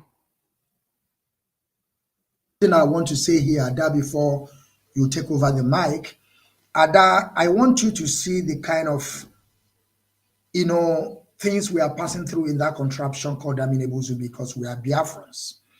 Now they are charging Adara Gold a terrorist act because she was posting a picture clothes wearing IPOB, clothes. And this is the reason why they are charging this, our little sister, into a terrorist act. And you have forgotten that Shegumi is going to every bushes. She is going to every bushes in Sambisa forest to negotiate with the terrorists that are coming with jihadism. Now, you see how Nigeria is playing. And that is the reason why I keep on telling people that we Biafrans, we are not part of Nigeria. If you think that you are part of Nigeria, the day that Nigeria will happen to you, you will understand what we are talking about. And I want you to take over the floor and tell us what do you understand on this, speech of the lawyer that is in charge of this of Adara Gold. Thank you, Adam. I mean, the lawyer, at some point, what he's trying to say, but the showcase, this case again, is then another highlight to show the double standard when it comes to anybody that comes from that jurisdiction called Biafra. Okay? And that is why I don't understand why some people don't understand it. Okay? They hate always passion. But before I go for the Bintanyako, I'm going to speak to you as a mother, as a woman. You see, everything you're doing, your children will pay a dear price. My only prayer to you will be that you be alive when God will be delivering the judgment on your children, your seeds.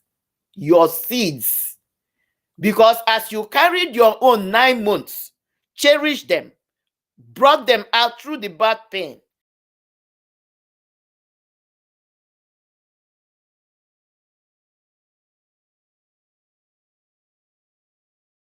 how does another parent feel about their children? But Bintanyako, all your activities, I don't know what the amount of what they have on your head. What you are wishing for people must come in the life of your seed, and you must be alive. That's my prayer for you, to experience them. You'll be asking death to overrun you. Death will not overrun you. You will die in agony, Bintanyako. I don't care. You don't even have the nerves and the guts to adjudicate the law you claim you read. Look at how they're using you to rubbish yourself. Having said that, that's the comparison we're talking about. A young woman, harmless, no weapon, not even catapult, not even a stick, have been arrested, put in detention, incommunicado, for a year plus, because you claiming she's a sympathizer of a group she's not even a member. But somebody like Gumi, who have been advocating on social media publicly for terrorists, is walking free. Our people wake up and smell the coffee.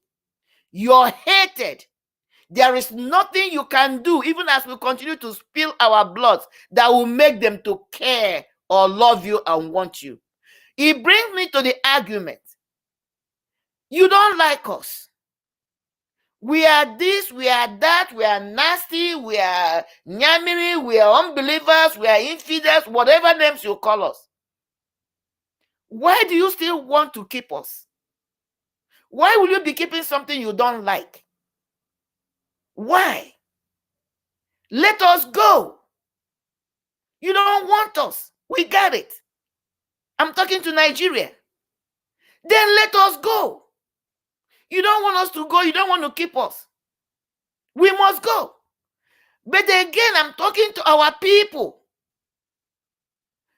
This is your daughter. This thing should have been an outrage.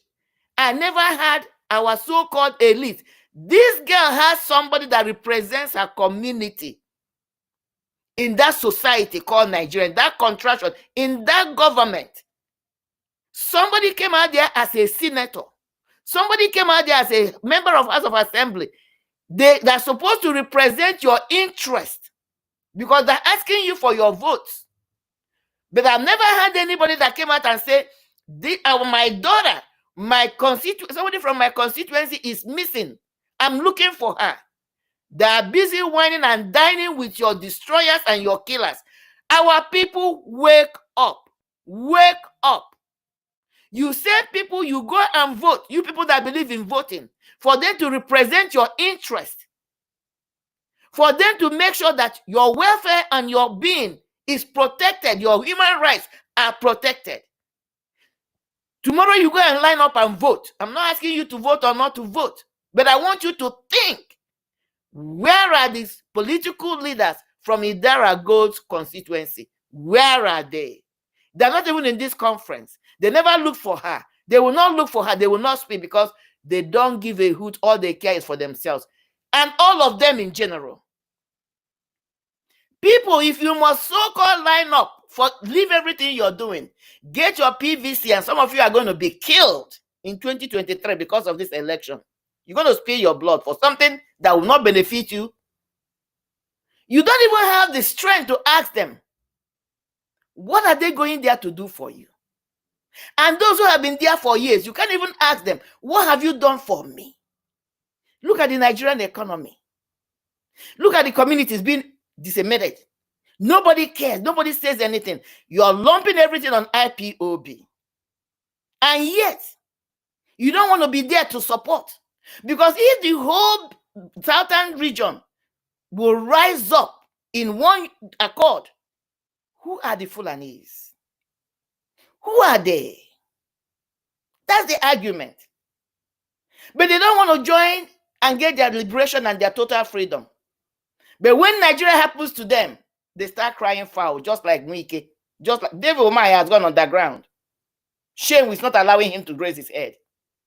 Where is Amechi? Wrote to me. He's in shame, running and hiding. He's coming to Uzodimba.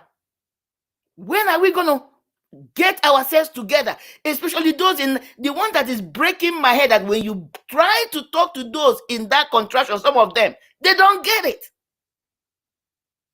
They don't get it.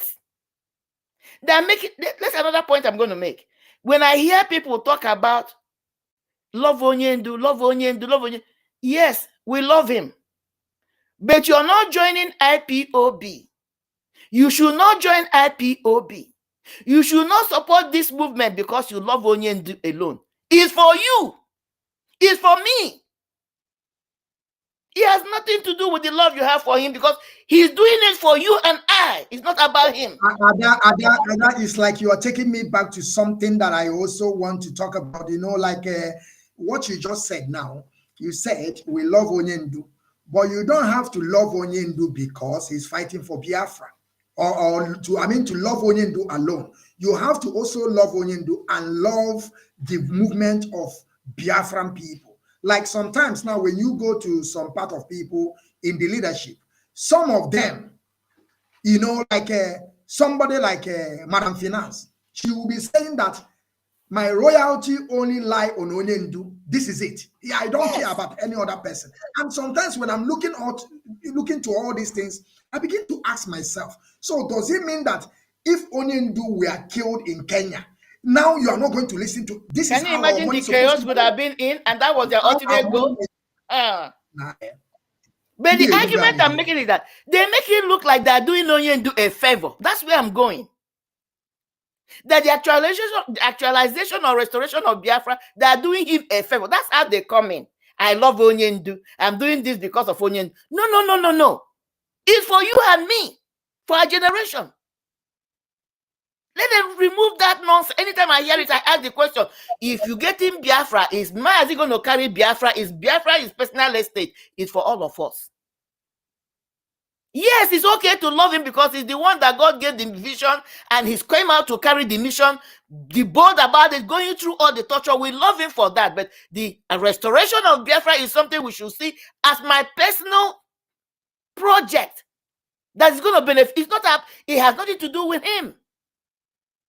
It's just like the thing when my daughter was 3 years old, she could hear.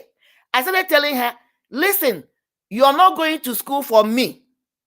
Because I hear some children will say, I'm going to school for my mommy. No, you're not going to school for me. Even though I'm your mother. You're going to school for you so that you can have a better life. Yes, as a mother, I will enjoy your success. I cannot use your certificate. It will be fraudulent. So you're not doing me any favor. As a matter of fact, I'm doing you a favor to keep you under my roof, provide for you, help you to express your God-given potential and be a better person. That's how we should see this movement. Nobody's doing Mazi any favor. Mazi is the one doing us a favor by standing in the gap for us. And that's why we give him adulation. That's why we love him. We are not doing it for him. The Biafran project is for all of us. Because when you understand this concept and have this mindset, then you cannot come in to act like you're doing him a favor. We are helping Onyendu. In a help Onyendu, Biafra restore Onyendu. But he's carrying the load, the biggest load. Yes, of course. I want us to listen to this. I want us to listen to this audio message from Onyendu on Radio Biafra. We are not going to play all of them, but I want us to, to listen to it and understand some certain things, because some of you that are saying that your royalty is only to Onyendu. If Onyendu is not there, you are not going to listen to anybody. That is something I don't even understand. And after I will play the video, there's something, another topic that I want to raise here. Of course, like I said before, Kanu called me. That was 2 months ago, if I'm not mistaken. He knows the day he called me. I was speaking to him after, he trying to get me convinced to work for him, but he couldn't work. After some months, we don't talk again. And later, please lower it, please lower the volume, please. After some months, he called me back again. On that conversation, we have a lot of argument. I asked him a lot of things. And the Kanunta promised me that he's going to send me updates, because when I was having some conversation with him, that is also when Kanunta was telling me that he told me that our finance is independent. I was so mad on Kanunta. I told him, what do you mean that our fund is independent? And he further said that he's going to forward me every update from our lawyer in London, which is the beast man, the lawyer Mazi Nnamdi. He said that he's also going to forward me our update in Kenya, and he's going to also forward me probably the one in Biafra land. And there is something that I want to ask Kanu, because Kanu always tells us that he is the one in charge of our legal team. I want to ask Kanu here before we start, and then Ada will play the video, then you will talk about, you will say something about the video. I want to ask Kanu, how many lawyer is paying? How many lawyer the Kanu is paying? Up to date, since the adoption of our leader, that Kanu said that our leader was on mountain praying. I will keep on saying it till our leader will be out. I will keep on saying it. What Kanu said, he said that our leader was on mountain praying. If our leader died in mountain, I don't know another lie that Kanu is going to tell us. Kanu, I want you to reply, and if you don't take time, as I'm doing so, I'm going to call you on phone because I don't care. He told us our leader is on mountain. After then, he told me that he will send me all the documents, the update from our lawyer. Up to date, as I'm speaking to you, as the people of Biafra are listening to me, we never find any update from Beastman in London. Up to date, as I'm speaking to you people, there is no update.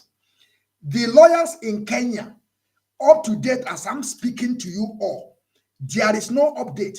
Then I keep on asking myself, all the money that Madam Finance is giving Kanu as a man in charge of the legal team, and the Kanu is not giving us update, I don't even understand. And now, if I may also ask Kanu, in Biafra land today, how many lawyers is Kanu paying to? How many of them? Is it only a lawyer Jimako is paying?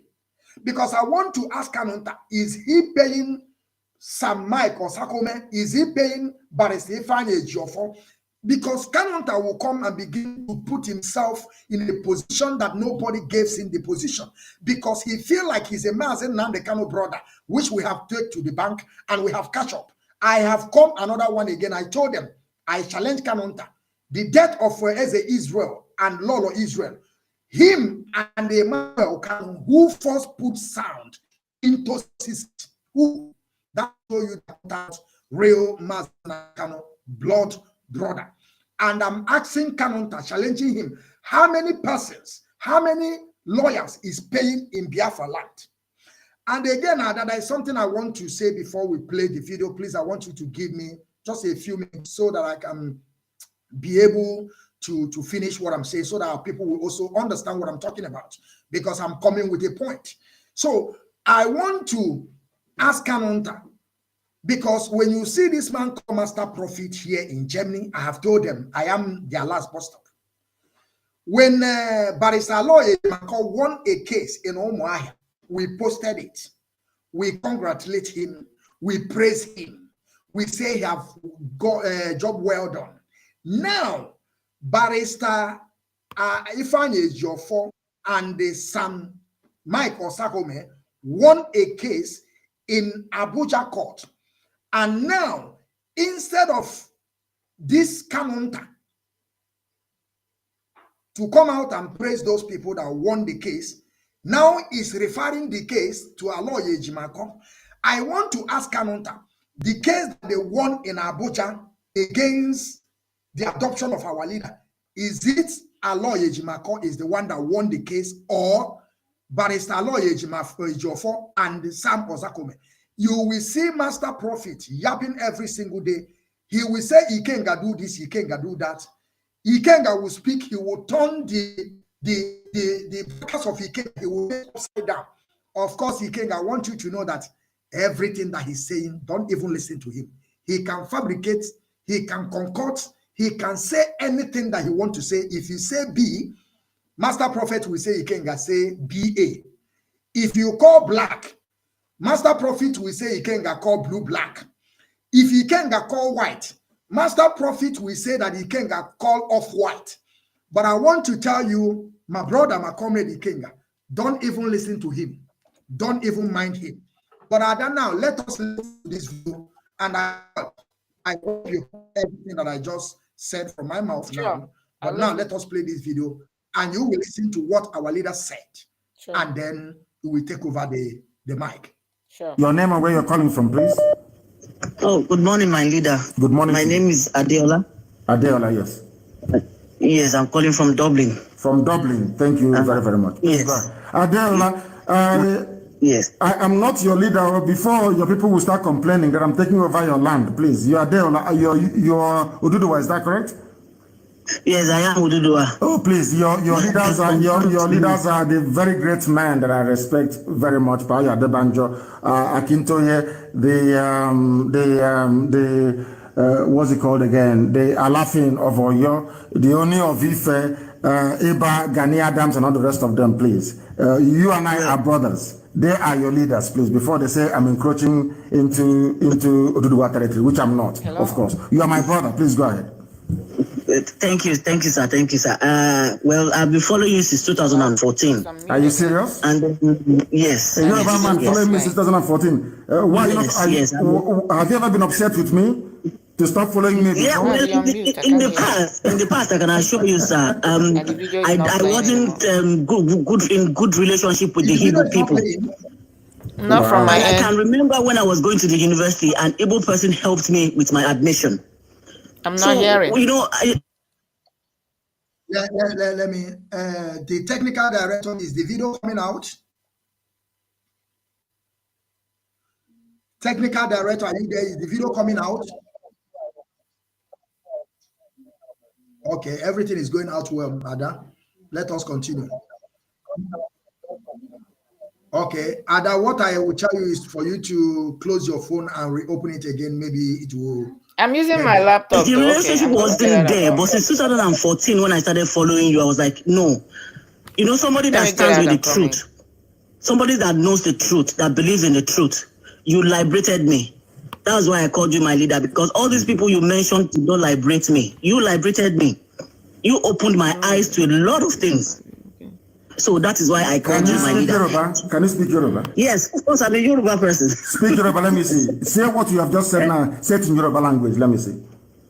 Okay, káàárọ̀ sà, báwo ni gbogbo nǹkan sà? Ẹ ṣé mo dúpẹ́ o. Láti bẹ̀rẹ̀ wá ni ò ń ṣọ̀rẹ́ pẹ̀lú àwọn Igbo. But nígbà tí mo ti ń tẹ̀lé yín, ẹ ti là mí lójú, ẹ ti fún mi ní òmìnira láti mọ̀ pé èmi àtàwọn Igbo ọ̀rẹ́ ni wá. Thank you very much. That's what right. Thank you very much. Yes, sir. Right. I would like to ask that before the amalgamation of Nigeria, has there been any relationship between us and yourself, like that you know, between the Yorubas and the Igbos? Do you know if there has been sort of a relationship?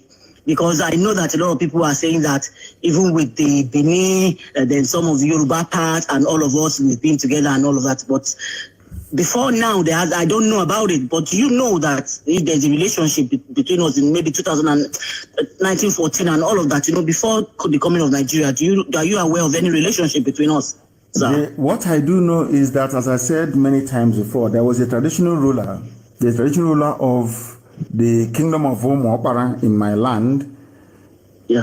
I spoke to the man in 2009. And I spoke to him on the phone. He was telling me about the relationship between the Igbos and the Yoruba people. And I asked him how. He said he went to a traditional rulers meeting, council meeting in Abuja. And he was sat next to his Ekiti counterpart, another traditional ruler from Ekiti State, yes, from Ekiti. Ekiti State. And apparently they have the same surname. The same surname and the same meaning. So we didn't pursue it any further. But recently, and I have also preached in the past before I go to what I want to say now. The movement, our people came from two areas. There are the original ancient people who were in our land. Then when the Israelites left Egypt to travel to the land, to enter into the kingdom that God gave them, with the land of Israel, some people came down through Sudan. They came down through Sudan and through you know why I'm saying this? Yeah. Go on, sir. Because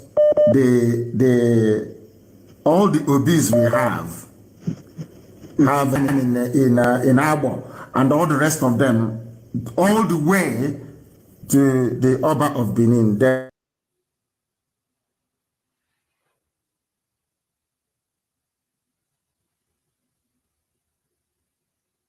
Ada, can you hear me? I'm hearing you now. Okay, Ada, it's okay. There is a video that I really want to play. It was a mistake. This is not the video because the video that I really want to play out is where Mazi Nnamdi Kanu said, "It does not matter, you are my friend. I'm eating and dying with you. And if you are now turned to insubordination, that he will push you out." That is the video that I really want to play, but this one was a wrong video. And I'm sorry about that. That's okay. But I just want you to talk about this issue of this master prophet, Kanu Takano, trying to push the narrative. The narrative that these people won the case. Now they're trying to push a narrative that is Aloy Ejimako, and Aloy Ejimako was not in the court.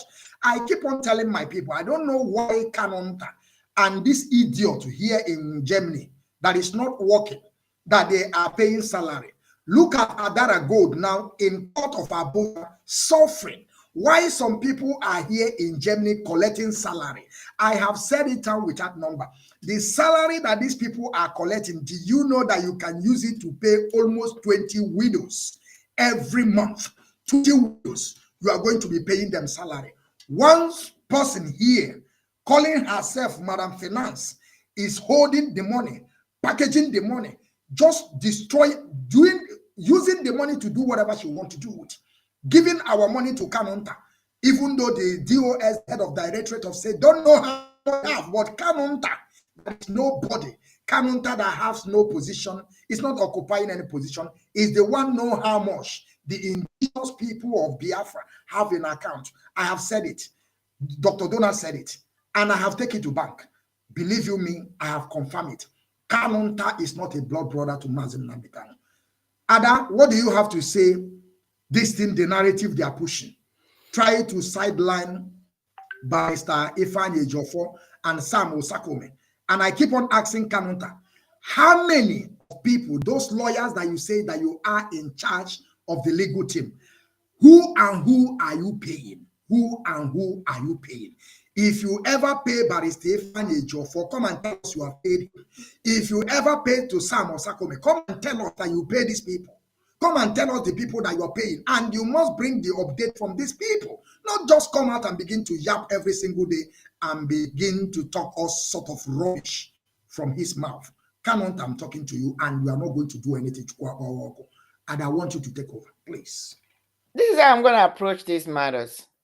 Number one, what Master Prophet, whatever he calls himself, is doing is what I call a rabbit hole.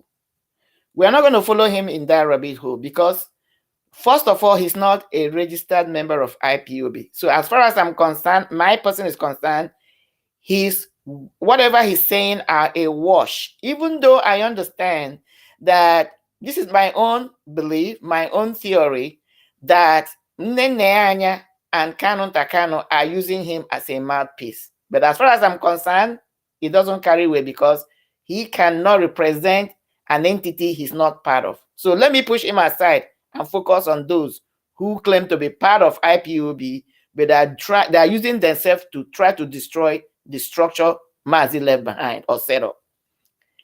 I would like to ask, I've asked this question, but I didn't get an answer. I don't know whether you can help me because it can help me to make my argument. Who hired Aloy Ejimako? Do you know? Aloy Ejimako, I can't even Aloy Ejimako joined this Mazi Nnamdi Kanu legal team. I think that was 2017. I think, if I'm not mistaken, I'm standing to be corrected. That is when Aloy Ejimako. So Mazi was outside when he came in. Yeah, I think yes.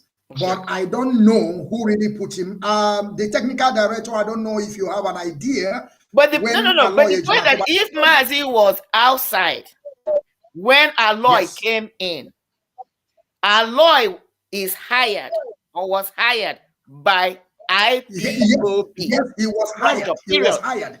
And yes. I think that is canon. It doesn't matter who referred him. That is why you're not going into rabbit hole. That was not my question. Listen, it's not about who referred him. Maybe Aloy referred him.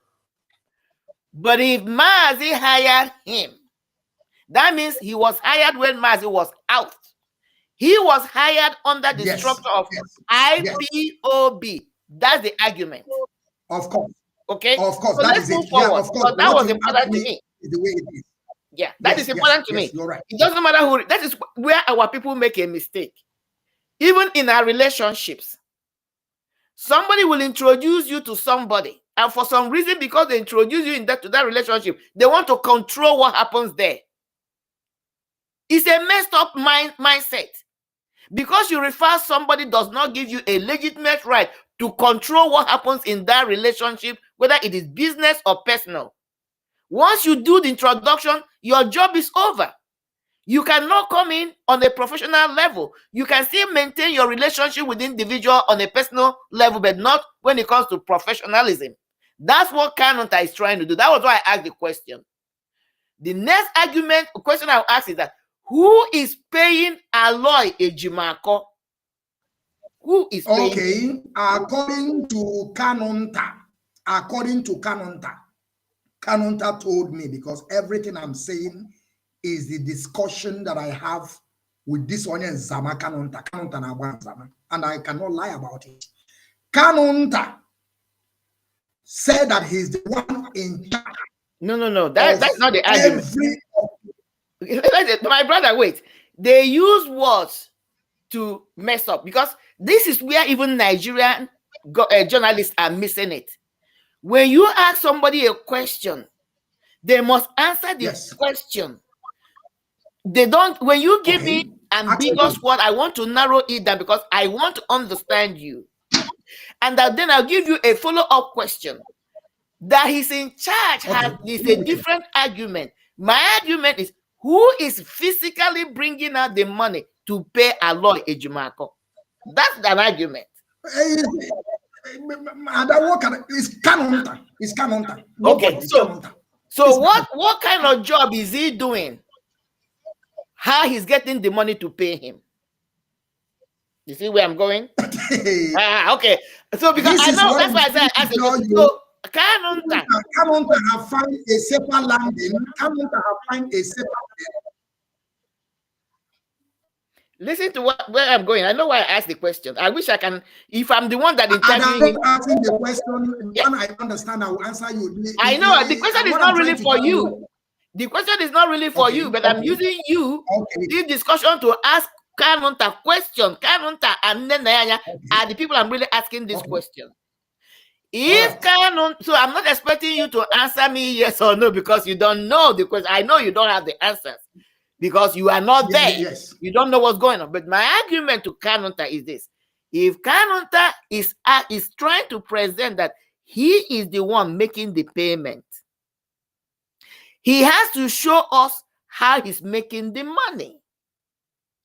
You know, in America here, let me tell you, if I walk into a store and I see a vehicle I like, and I went there, let's say the car is 60,000, and I pay 60,000, because when you come in, they will ask you questions. They want to know your profile, what you do, blah, blah, blah. And I walk in there, I pay 60,000 cash for a car. Immediately I leave that dealership. I bought the car. They will call FBI. They will investigate me to know what kind of job am I doing to be able to bring out cash to pay for this vehicle. That is why somebody like me is mad that Oyibo came into the system and she was able to destabilize the system, because if they have queried how much Oyibo was making, people in America here, they would have known that the money she claimed she brought in wouldn't have been her money. Follow the money if you're investigating people. So my argument to Kanu, if Kanunta is saying that he is in charge, is he telling us he's in charge logistically? Or is he telling us he's in charge because he's financially, physically making the payment? And if the latter question, which is, how are you making the payment? What kind of job? What is his source of income? Because if Nnamdi is giving him our money to pay Alloy. Let's assume that the chain of reaction how Alloy gets his money. We are the ones still paying Alloy. So Alloy must be subject to the movement. That's my line of argument. But let me traject further. Now. All right. Kanu is not a member of the legal department. That was why I asked the question. That was why I asked the question when Alloy came in. Because I've had Master Prophet try to present him as a family lawyer. That was why I asked the question. We need this clarification. I don't fight what I don't know. I like to have information before I make my argument, because I will ask a lot of questions. That was why I asked whether Mazi was aware. So if Mazi hired him, we are paying him. I don't think Kanu has a job he's doing in Germany that gives him the amount of money that our lawyer is getting paid. So he cannot be paying him. If that money comes from the Nayanya, it's IPOB's contributory money that he's using. Having said that, so if he's claiming that logistically, is he the one advising him? I don't know. Now, but let's move forward. I have made a point 1 or 2 times. I need a Alloy to please express his professional life. There is nothing like this person won this case, that person won the case. They have only one client whose name is our Hamadike one. And DOS is the structure he left. So anybody, whether you are the one that won in Omar here, you were wanting for Hamadike. But what Master Prophet is doing is trying to split them. They must be wise. We must be wise. Because there are many ways to kill a rat. They try to hurt us, destroy us, destabilize us through Mazi Edoziem. They have not succeeded. They will not succeed.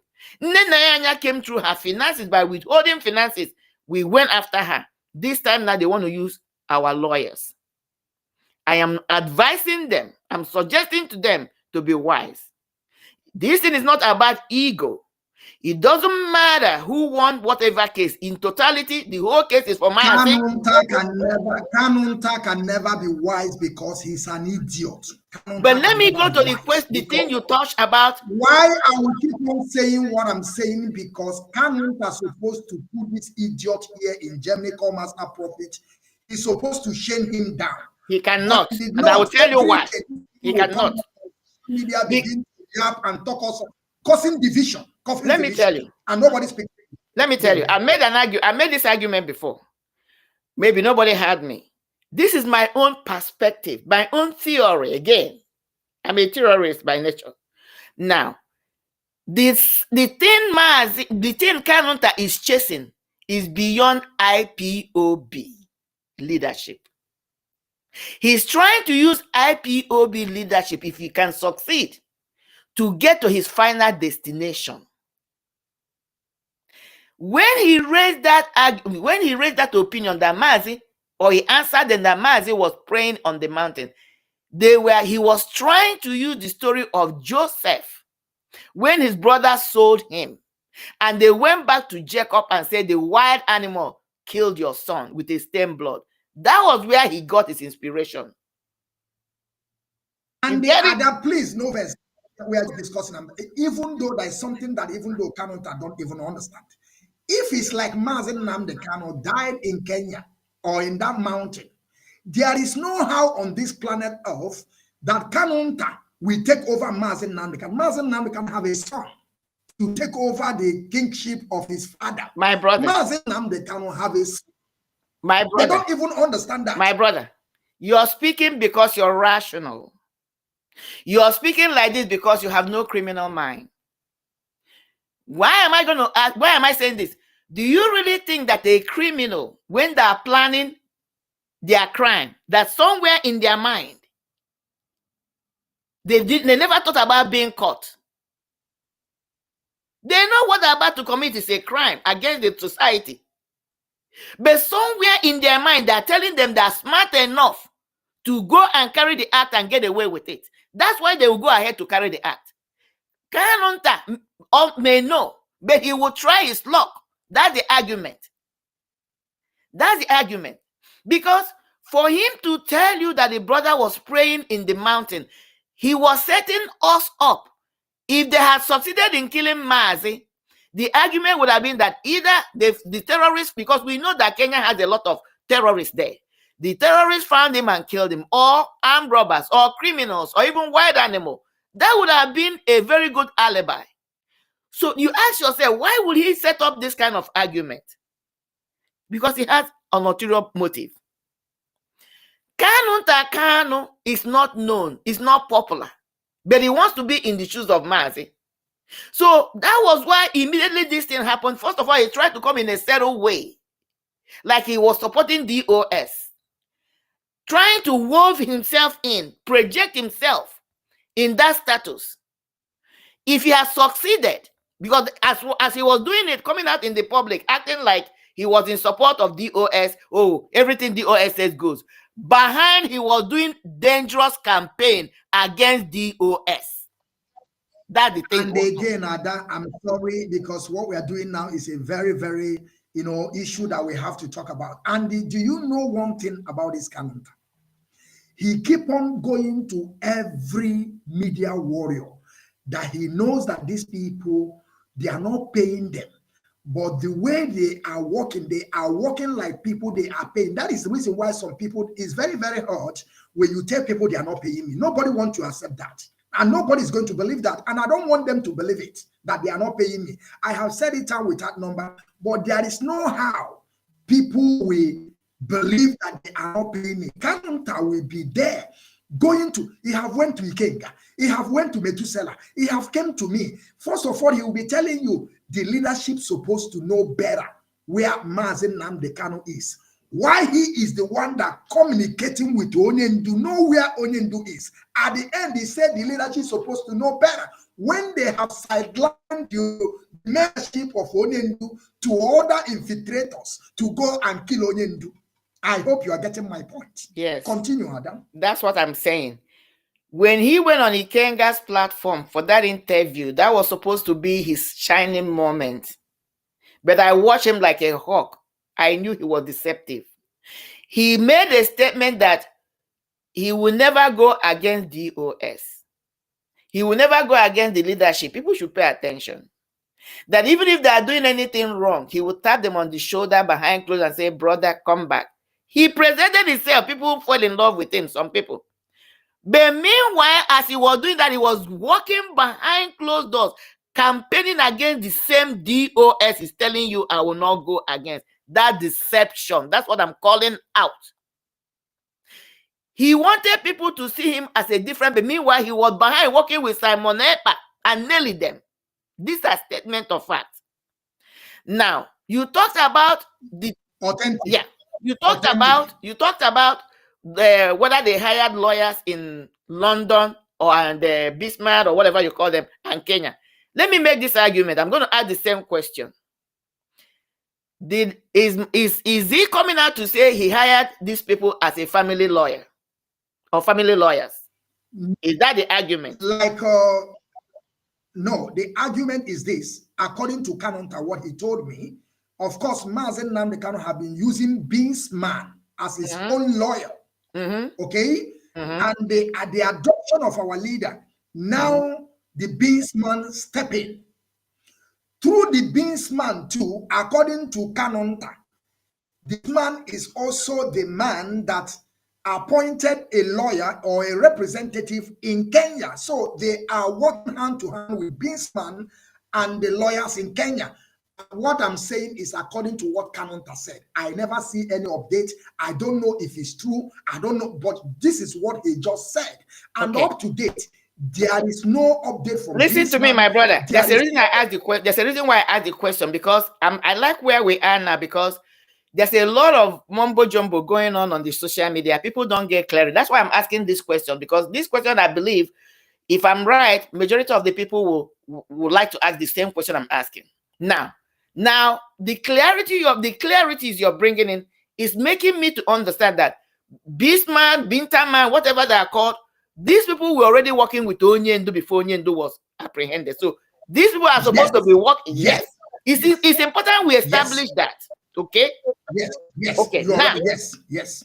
So what really happened was, when Mazi was extraordinarily renditioned, all these already existing contacts were activated. That's the right word. So Kanu did not bring anything new to the table. But let's go with his story. Let's go with his story. So what he's trying to project is that on his own, or maybe DOS sent him, or he volunteered and went and told the man, we have, officially, we have this problem and let's get reactivated again. My question is, do we have a consent letter from anybody from Kenya? Because no lawyer will work for you without signing that consent. Do we have a consent letter signed by either DOS and this man, this firm, for them to jump in now to start defending Mazi in Kenya or London? That's number one question. If Kanu is saying that he went on behalf of DOS because that's the only way he can go, do we have a consent letter? If he claimed that he went now and activated this individual, who sent him to somebody, is it as a family lawyer? We still need the content because we are the consent letter, because we are still making the payment. Because the last time I checked, Kanu does not have a job he's doing. I'm not saying he's not working, I don't know, but I don't think he has a job that is paying him enough for him to be able to take care of his personal responsibility and pay these lawyers. These are international lawyers, so their fees I know is going to be high. So how is he being furnished? But let me tell you why I asked the questions. There was a time they floated a message through Master Prophet. What the DOS could not do, Kanu families have done it. Mazi family have done it. They claim that they issued a letter of restraint to the Ekperima to stop using Mazi's image and Mazi's name to continue his crazy, wicked agenda. Now, let me tell us, if we don't know, have you, hold on, don't let me lose this thought. Don't let me lose the thought, please. The argument I want to know is this. Let our people ask, since after that pronouncement, that they have issued a restraining order from Ekperima to stop him from using Mazi's image, and that is the family members have done it. Did Ekperima stop? No. In fact, he escalated his mission. Because the truth is that they did not truly consult a lawyer on a legal status. What they did was what you call Apuruka. And I believe that Ekperima is aware of it. They did not officially consult anybody. They just needed somebody to write a crazy letter to them. So my argument, to sum up my questions to Kanu, is it the same thing they did with these lawyers in Kenya? Is that the same line of argument? Is that the same footstep they took just to meet these people, claiming that they have contracted them when they truly, officially, professionally, they did not contact them or contract them?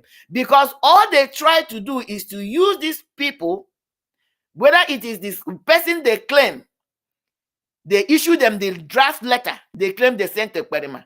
It was not officially done, professionally done, but they were to siphon money from us so that they will claim they have represented. That is the bottom line. So we must fight. That's why I ask those series of questions. Follow somebody's behavior. You can never go wrong. Follow behaviors. You will understand the individual, because behaviors are, even though they are something learned, they are difficult to unlearn. You will see it seeping out. Even when we want to cover it up, it will show you who the person is if you pay attention. If they can decide to write a fake letter, get somebody a quackery, or even if the person is not a quackery, but just pay somebody a fee to write a quackery paper to give to Ekperima to try to position themselves that are doing something, because it's unnecessary. If they really wanted to give him a restraining order, they have to go through the judicial system, and he would have gotten it, because what Ekperima is doing is wrong. If they have to do that when it's not, what makes you think they didn't do the same thing in Kenya and London? I'm just asking a question, because that would be the only reason why you will not have an update, because nothing legally, officially is taking place. It was just a setup to continue to siphon the IPOB in a legit way, me, Abateke, that's what it is. That's why I answered that. Abateke, Adam, that is why I so much love to discuss with you, because, you know, you always trying to break everything down. I do understand everything that come out from your mouth, and I know that our audience understand. When this issue we are going on, Kanunta called me on telephone. Kanunta was trying to tell me what the leadership are doing. Are they not seeing what Simon Bilima is doing? What are they? I tell Kanunta, but you told me that you are the one in charge of legal team. Then why are you calling the leadership? You said that you are the one in charge. Exactly. That was why I asked the question. He's not in legal department. He's not heading legal department. So what does it mean when he said I'm in charge? Is it logistically? Is it financially? What do you mean? Somebody should have followed that question. Nothing. Using our money. When I asked him, why can't you use those, one of the legal team that you are using, one of the lawyer, to write petition or restricting all these things that Simon Eba is doing? Kanunta couldn't answer me, because when you ask him a question that is, you know, he will answer it. He will not. He will not. And do you know when I ask Kanu? Because why again, my brother, I'm not trying to interject, but I must. Because if what they're doing has any merit, and he's claiming he's controlling the legal team, you don't need to hire somebody else. Ejimafo could have written that letter. Yes, whom they claim they brought it, could have officially submitted the letter, written it, stamped it, and sent it to who?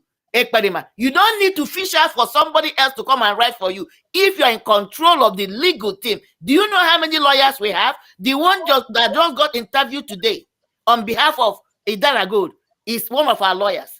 We didn't have to go and hire somebody else to put into this. Is part of the legal team. That's why they're called a firm. You have many people in that representing you when you hire a firm.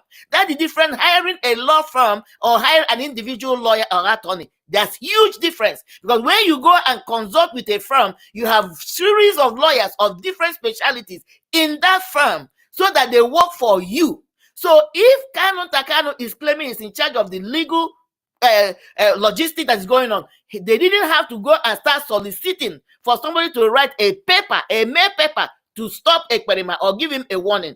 That was a red flag for somebody like me. I know why, when I'm speaking, I know why I'm speaking like this. It is just absolute truth. So yes, of course, and everything that you said, this is the way it is.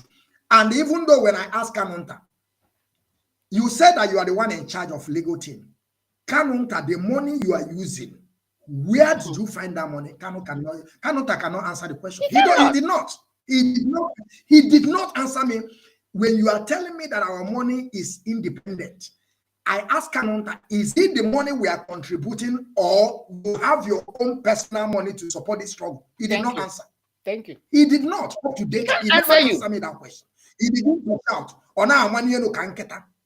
I have told him. Because even DOS cannot come and tell you that they're using their money to pay these legal fees or do anything they're doing.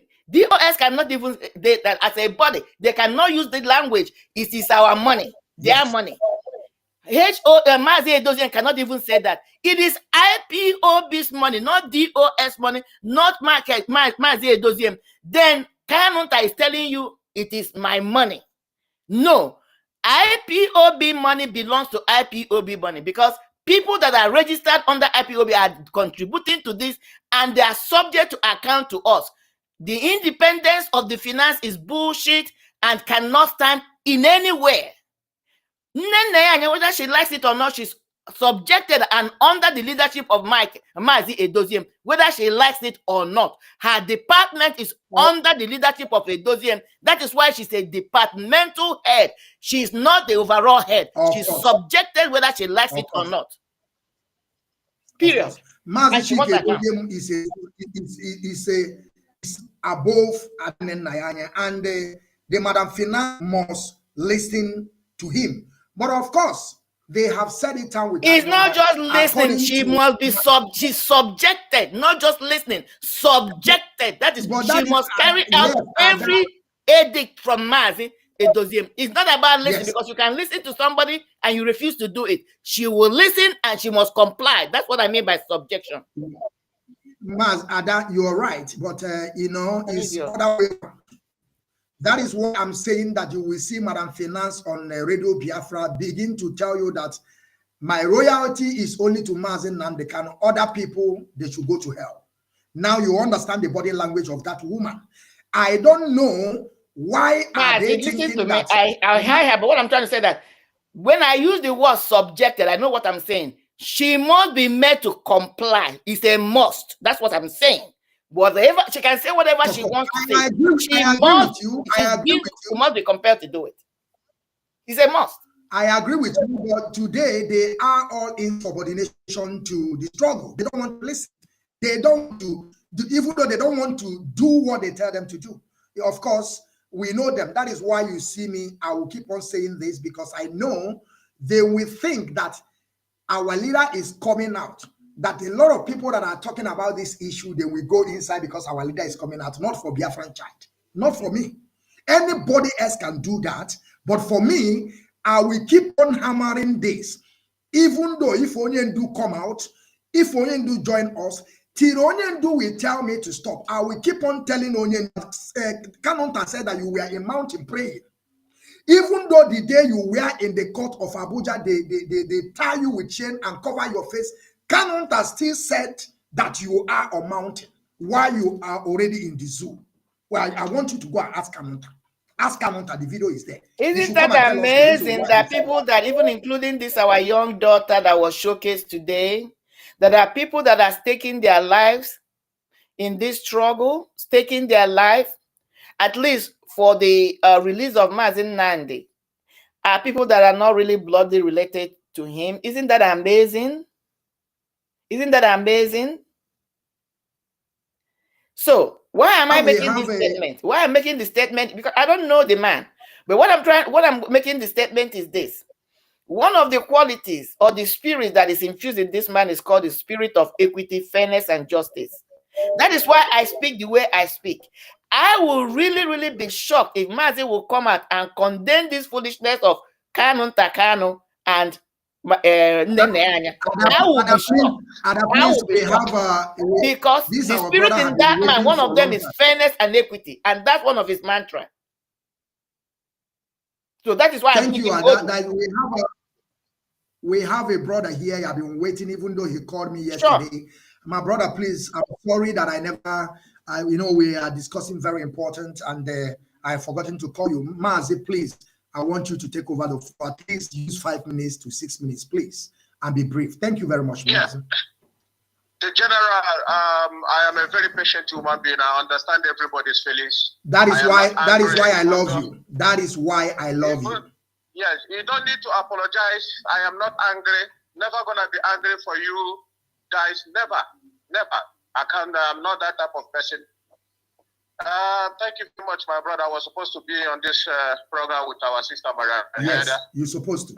But quite unfortunately, because of my activities, I couldn't make it. Like as I said to you, because if I try to connect, there will be a noise. Even right now, I'm still in the place. I do my things, but I just get out from the noise place. Mazi, this is your brother, Mazi C2. I'm calling right now from where I am calling from. Mazi, and at the same time, I salute you for your good job. I salute our sister Marien Haider.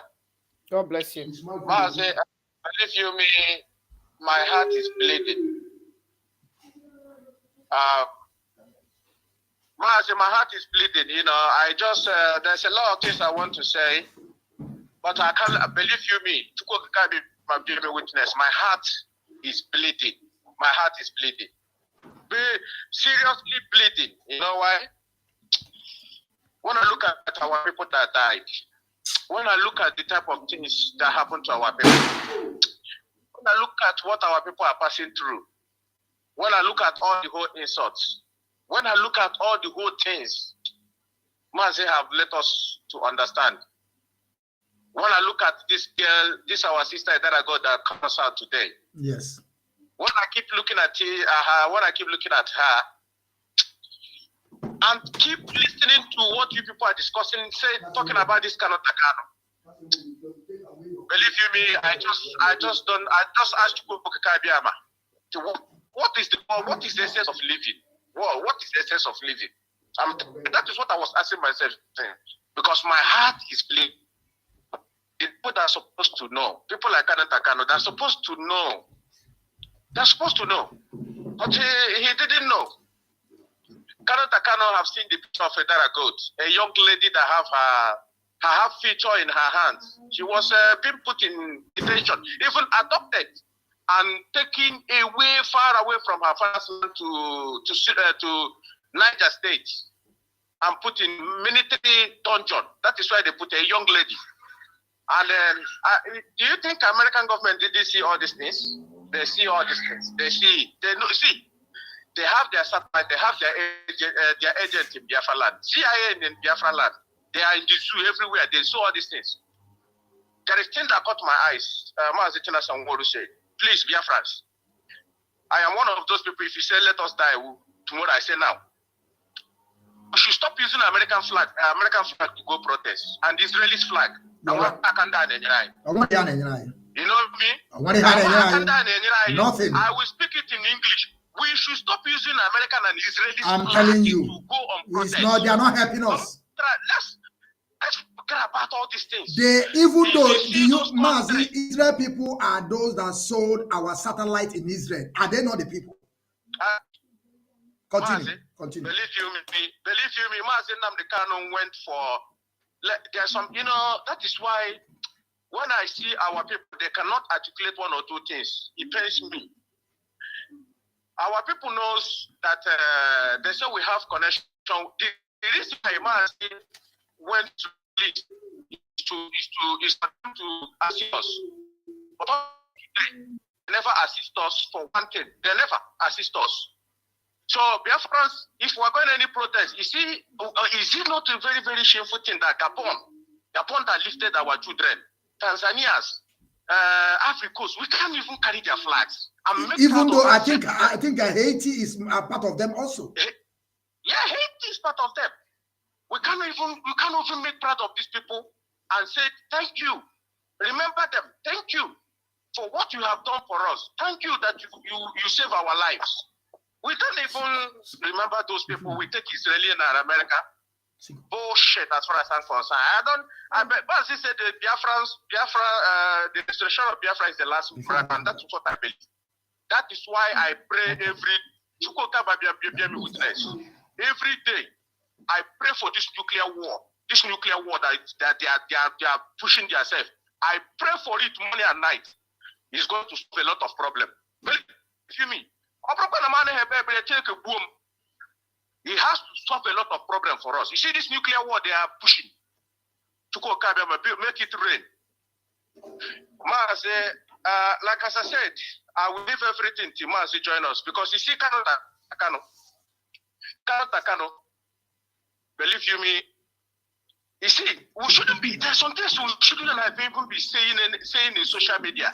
Who is the barrister that is winning? Who is the barrister that is among each other? Yes. That is the reason why Fulanis are laughing at us. Yes. Oh, look at them now. They are talking about a barrister who is one who is working more than who's one. We shouldn't be talking about. But it's because the reason why this thing is coming up is of Kanu. Yes. Every propaganda, every lies against is pushed by Kanu. Of course. And the master prophet. Kanu push it to master prophet. Master prophet use it to be carrying out their propaganda. Innocent man. They have went many times to kill that man. Sometimes that's why I say my heart bleeds. And the same way they are talking about Chikedozium and the Tina Sangolo, these people have family. But when we come out and talk about them, people will say, "Oh, leave them." They are Mazi Nnamdi Kanu, leave them. But they come out in social media and castigate other people's family. Mazi, you are saying is Kanunta a brother to Mazi Nnamdi Kanu? Mazi Donald, Dr. Donald have confirmed it. He's not. Yeah, you should stop all this nonsense. Continue. You see, if you go to, let me tell our people something. Go to Idara God where she is now and tell her that because of the regalia you wear to show support to Mazi Nnamdi Kanu, you were adopted. But the people that were supposed to talk about you, people like Kanu and the Nenia and these people are making you suffer in detention. Yes. And see what that lady is going to do to us. Let people go. This lady that have that type of mind, wear that regalia in a dungeon and support Mazi, the people that are supposed to protect her coming out in social media, making it more difficult for that lady to stay in Donjob. That is the reason why they brought Samanepa to make it difficult for IPOB before, to make it difficult for us so that Mazi will remain in Donjob. That is why this guy was pushing that they are not going to listen to anybody that is in DSS Donjob. Let me tell Biafra something before I drop. Any day I wake up in the middle of the morning, I remember that altar, that in Samanepa State. Anytime I remember it, I feel like to commit suicide. Mazi Nnamdi Kanu, that the people knows all over the whole world is saying, and when I don't know. But let me tell Biafra something. But Mazi, before you drop, do you know, if you don't know or haven't seen it, I want you to know, do you know that the same idiot, this master prophet, that we are telling us that Nelly Ofebu is part of those, that one of those people they were saying that Nelly Ofebu sold our leader, Simon Ekpa is part of them. Do you know the same master prophet have go back again to Nelly Ofebu and apologize to Nelly Ofebu, and Simon Erima is giving him a viewers, giving him people. That was when I lost. That's when I lost any. If there was any respect I had to master prophet, that was when I lost it. When he went to apologize to Nelly, and that was when I lost any single thing called respect on that man. And that is not only apologize. He told Nelly, if he is going to bring Biafra, he will support her. He was going to bring Mazi out. He will support Idu. You know, that was disgraceful and disgusting statement from him. And the Kanonta never trying to caution this idiot called Master Prophet. Mazi, I want you to conclude in because I don't want us to pass here 3 hours. Mazi, I genuinely believe that when Mazi comes out, he has to disown many people. Of course. He has to. But let me say this thing very clearly. After the DOS and after the barristers, DOS, the legal team, and our media warriors, people like you, the general, I respect you a lot. You know that. Ikenga. Of course. George F.A. and Hugo, the fearless lady, Biafra land, and map. I respect all our media. After these 2 people that called, 3 of you are the people that rescue Mazi Nnamdi Kanu. If you don't, I'm telling you, go straight through. And I said it to people, and they said they agree with me. If not you, the reason why they are attacking you people, if you people could have fizzled out on social media, so never could have turned our land into Zabisa forest. That is the reason why I the adoption of our leader. Kanonta came to me. He went to Ikenga. He went to Metusela. He tried to make sure that he get these 3 people to be on his side to begin to attack. But unfortunately, he don't know that he have failed woefully. All that go, continue on Mazi, please. Please, conclusion. Conclusion, please. Mazi, what he wanted to do is to establish militia in our land. Yes. I saw it earlier on. Yes. And then I called one of our media warriors and I said to him, comrade, he answered me. I said, I am pleading. This is my message. He's listening. I said, send this my message to Mazi Chinasanworu. Tell him that I am begging. Look at what you are going to do. Tell him this, that this is what I say. This is what he's going to do. If this thing is being done, there is no way Samanepa will go nowhere. And he said to me, the message you sent to them has been done. And then I called him again, do you send this message? He said, yes. This is what you go, because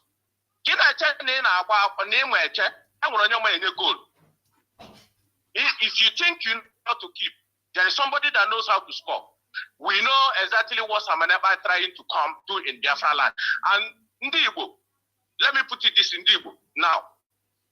Try to dictate when somebody, your enemy, where Ishagun, pretend to be an Igbo man and to kill you. Ndibo is a target in Nigeria, and we are just falling that trap, falling for these people that they are calling to kill us. It's like Asaredo Kubo answering, say he's also them one, and he wants Ndibo dead. And tomorrow he will come and wear Ishagun. Our people does not dictate their enemy. That is my problem. Our people does not dictate their enemy. Where the Mazi Nnamdi will come up and say, I am Mazi Nnamdi from Isiama Free. Call his father's name, call where he came from, call his local government. How many times did you see Samaneba call where he came from? But he wants to become a POB leader. I believe that Simon is somebody that died somewhere and just come up. I don't know where. He wants to control he wants to control IPOB. Mazi Nnamdi have been going sleepless nights, running up and down, gathering our people. Those of you that die for Samaneba, you get a low war. I cost you. Some of those IPOB members in Biafra land and those ones in Biafra and some ESL member they managed to get our gallant men the Mazi putting this guy come out and confuse some people. I have cost you. There is nothing I haven't asked for. He refused to not to do it for me. Abraham in Biafra land. Mazi, I will leave it here and let you guys carry on. I'll stand by and watching. Thank you. Thank you very much, and I appreciate you. Thank you very much. I want Marien Haider. Please, I want you to use 4 minutes. I mean, your final speech.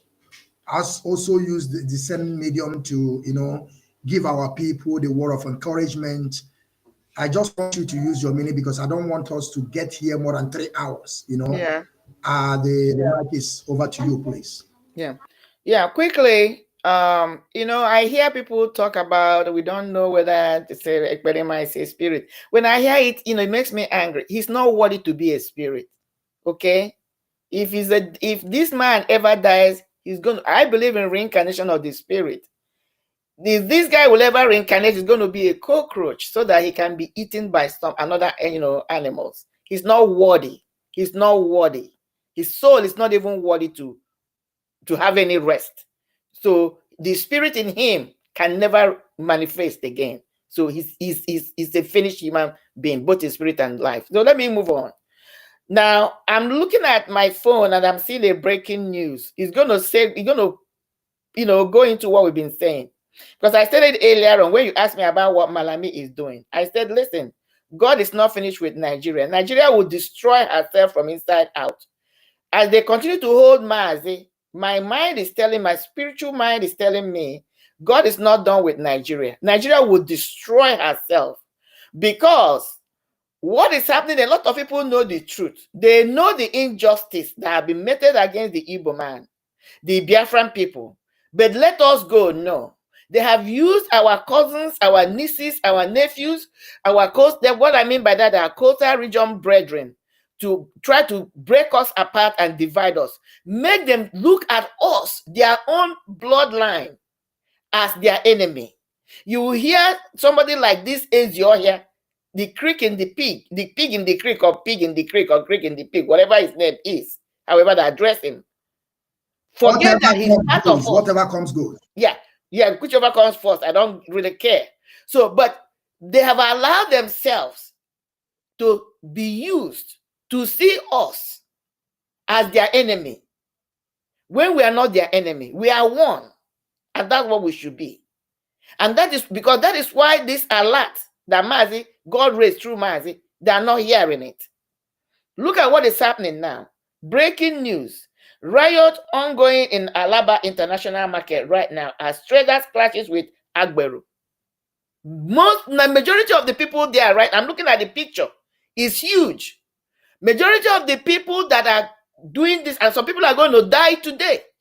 Our young men and women who are obedient. Obi will not speak on this issue.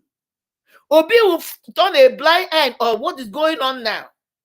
But they will expect IPOB to come and speak about it, the media warrior. Where are their representatives? People, our brothers and sisters are going to be killed in that Alaba International Market because they are the majority there. There's a big clash, riot going on. So what am I saying?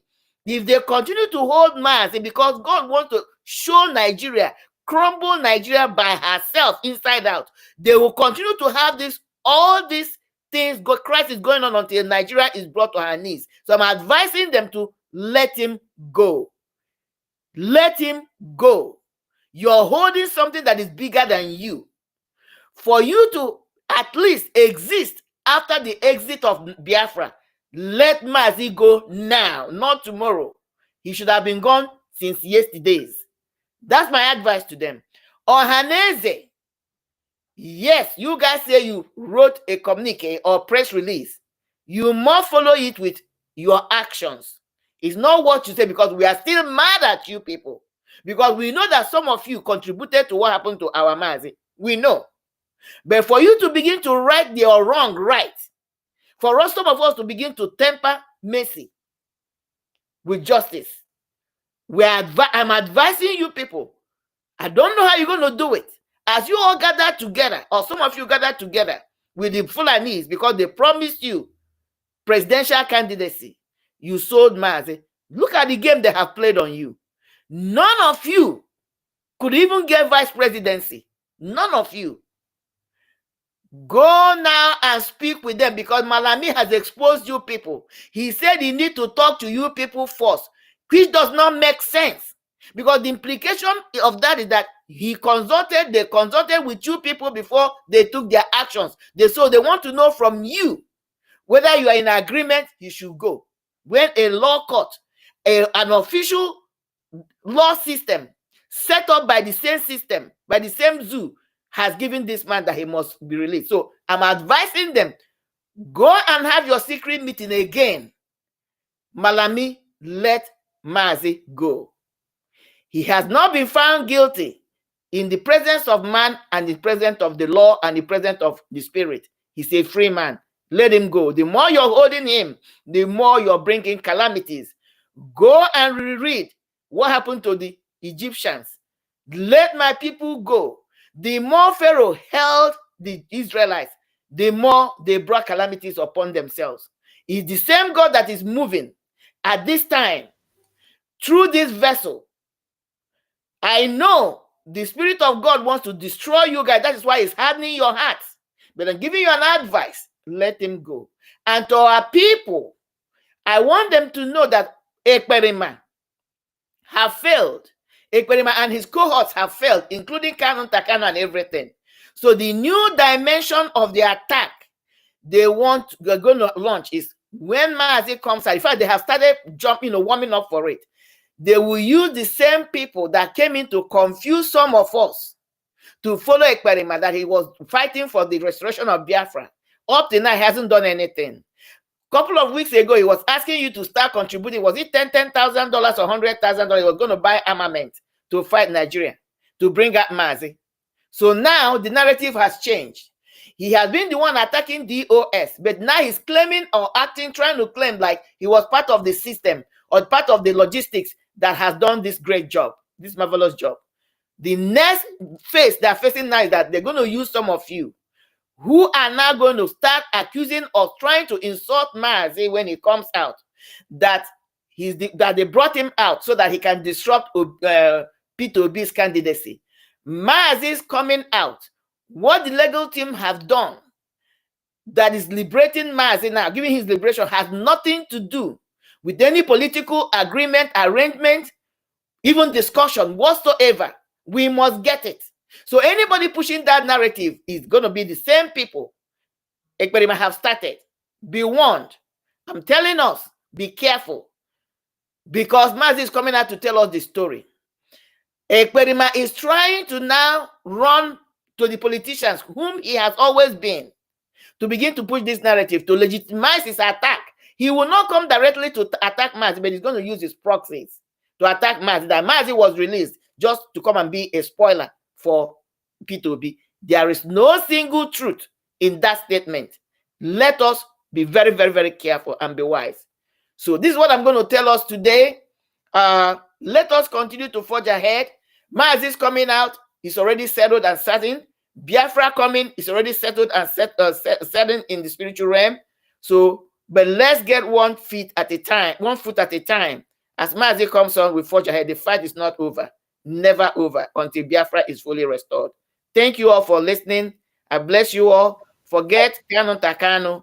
He's a lost soul. Nenayanya is a lost soul. I am highly disappointed the Master Prophet is a lost soul too. I say it today without any apology. Because anything they're telling you is a lie. Your brother is held in captivity. People who have no relationship with him are taking their lives, dying. But all you have done is trying to undermine the structure. Everything that bring out Mazi, you guys do it secretly. You call people behind to try to lure them to you. You call people behind to try to bring them to your side. I don't understand why we should have factions. And to our lawyers, kudos to you all. Aloy, I'm pleading with you again. I know you personally. You should rise above what they're trying to subject you to. It is your career, it is your legacy that somebody who has no stake, who doesn't give a damn about this project, is trying to destroy the legacy you're trying to build, your professional legacy. Aloy Ejiako, Sir Ejimofo, please, we are in this fight together. We cannot allow them to use what I call the splitting baby story to come into us and destroy us. We have respect for all of you. We fought together.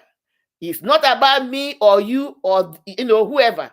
Each and every one of us, I believe at the fullness of time, the genuine ones have a story to tell, or will have a story to tell how they fought on behalf of the release of Mazi, whatever it is they did, and the actualization of Biafra. That's how we're going to write this story. As the story is unfolding before our eyes, let us collectively achieve this mission, then we can tell our story. Even though as historians are recording them, may we be on the good side of this story that is unfolding before our eyes. Here I'm going to rest my case, and I wish all of us the best as we continue to wait, anticipate for the immediate release of Amadike as we move along. And I'm praying that this young woman, that they will release her quickly. She's somebody's daughter. She shouldn't be in this mess. We have terrorists running around the whole country. Nobody is tracking them. Nobody is chasing them. Just because you're a Biafran or you come from that location, you become an object because you're a target to be destroyed. And then you're claiming one Nigeria. Let us go, Nigeria. Biafra must exit. We are on Biafra exit, and it must be accomplished. You guys don't want us. We have come to the point where we said, thank you very much. We don't want you to. It's a divorce, and let this divorce be clean. That's all I'm going to rest my case. God bless us all. Thank you, Mazi. Thank you, Madam Marien Haider. Thank you very much. Thank you very, very much. Thank you indeed. I thank you very much for joining us today on Biafran Television Channel 1/IPOB Rapture Media under the leadership of Mazi Nnamdi Kanu. I don't have to say much, but I thank you for being here with us today. I would also like to say good afternoon to our leader, Mazi Nnamdi Kanu. Good afternoon to the wife of our leader, Uche Dia. Good afternoon to the man in charge, the head of Directorate of State, Mazi Chike. From me, and also good afternoon. Oh, I don't want to call. Ada, I don't know why, but I have to give you. Ada, please. I want you to use only 2 minutes, please. Yes, 2 minutes. 2 minutes. Because that's something I just want to contribute. Good afternoon, Marien Haider. Thank you very much. Good afternoon, Biafran chat. Good afternoon, No, I'm not going to pick any call again. Please. Ada, continue, please. Be fast. Okay, Biafran child, quite unfortunate, I didn't see you at London rally. It's okay, Ada. You know that whenever, even though I wanted to also call you, but later I see that Ada, continue. It's okay. I'm just trying to tell other people I cannot pick call. Yeah, I said I didn't see you at UK rally. Okay, Ada. I announced it that I couldn't make it. I wanted to come before, even though with okay for it, but something come up that I have to attend. And you also understand that here we are, nobody pays us, so I have to secure my job first. Okay. There is something that come up that I have to secure the job, because if I stop going to my work, tomorrow they will start laughing at me. Of course, nobody pays me. I have to take care of my family. Continue. Ada, thank you very much. Thank you very much. Thank you very much. I just want to contribute. Why I called is that there's something people are trying to forget about Master Prophet. I just want to bring to the notice of the world about Master Prophet. which they call master prophet, actually, because it's master prophet.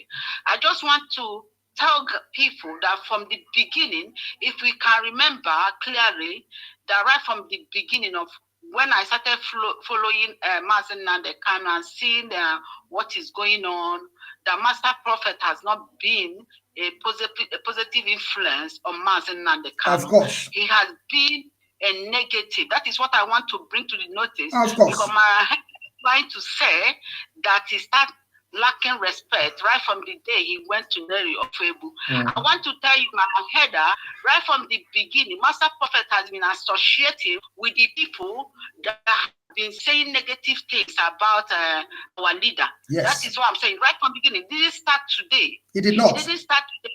Master Prophet has been somebody who is anybody that is talking negative about Mazi Kanu. Even when Mazi Kanu was out, is the person he associates himself with. Yes. That is only the thing I want to bring to the notice of every Biafran. So that people should not be doing this as if that this is the day they started noticing that Master Prophet has not been part of Mazi Kanu.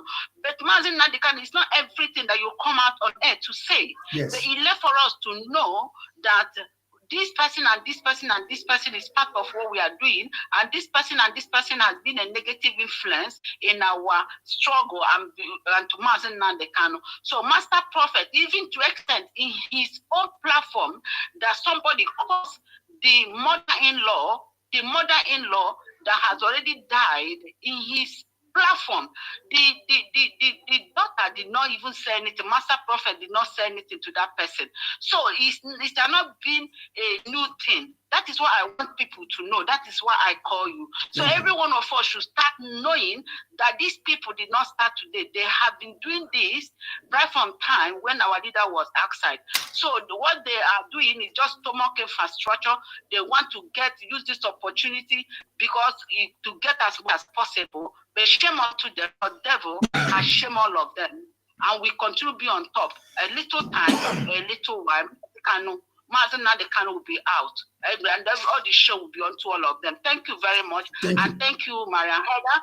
Thank you, Biafrans. Thank you for giving me this opportunity. Thank you, Bye. Thank you, Ada. Thank you very much. Thank you, my sister. And let me say, coming quickly, because thank you, my sister, for educating me. Because honestly, I didn't know about this man. I started following him late after the abduction of Mazi, and want somebody like me, because I'm not perfect, but I don't lie to people unnecessarily. So that's one of my weaknesses. So when people tell me things, I believe them until I figure things out. So the mere fact that he was married, or he is married, I meant to say, to Mazi's sister, I thought that, as an in-law, when he came out and he was projecting that he was fighting for him, I believed him. There was something that made me to begin to disassociate myself from him and began not to believe him. I withdrew. There was something that made me, I'm not going to say it publicly right now, because I'm still in shock or surprised how the sister, and I've come out to make that, I said, if I'm his wife, I would have divorced him in a heartbeat. How can that woman be there? And this man, he has been doing this thing, and you're still married to him. It behooves me. I cannot understand it. So thank you for the education. It is who I am. I don't speak of something I don't know. But whenever I tell you, whatever I say, I speak the truth I know, and I can defend it at any time. That because when he came out fighting Nelly, somebody like me felt genuinely he was trying to defend Mazi Kanu. That was why if you go back, you hear my voice. I was one of those that was very vocal. What you have to ask yourself is this: why we never bring any program from that idiot called Master Prophet on the Rapture media? We never. Master Prophet is somebody I never brought to my program for. Because I felt because he was not a member of IPOB. Even I advised him to go and register because he had no business talking about IPOB. I have brought a lot of people. No, I have brought a lot of people that they are not even IPOB. We were saying what is something that you can see. I bring those people, but Master Prophet is somebody like, even though there is a day in one of Mazi Kanu broadcasts, he talked about Master Prophet. He did not call his name. He did not. But it's only people that are following Mazi Kanu. I may say this is about 3 years ago. Mm-hmm. There is something the guy came on social media, begin to rant. Only do come and say, they're idiot. They are just talking all sort of rubbish. That we shouldn't mind them. We shouldn't listen to them because Master Prophet, there is something accusation that he was accusing Mazi Nnamdi Kanu, trying to lie against Mazi Nnamdi Kanu, but Mazi Nnamdi Kanu don't want to call his name because you know all this family in one man, but now we go call the name. We go call their name. Nothing is going to happen. Let me leave it there. Thank you very much. Yeah, thank you though. Let me leave it there. You know, my biggest disappointment is really on Mazi's sister. Because I don't care how much in love I'm with a man. You cannot be talking about my sibling like this. I will forget that marriage. So that is my own. So I'll leave it there. I say she is stark illiterate. From me, from here, I will say good afternoon. God bless us all. People of Biafra. Good night. Thank you very much. And God bless you. And God bless you. Thank you.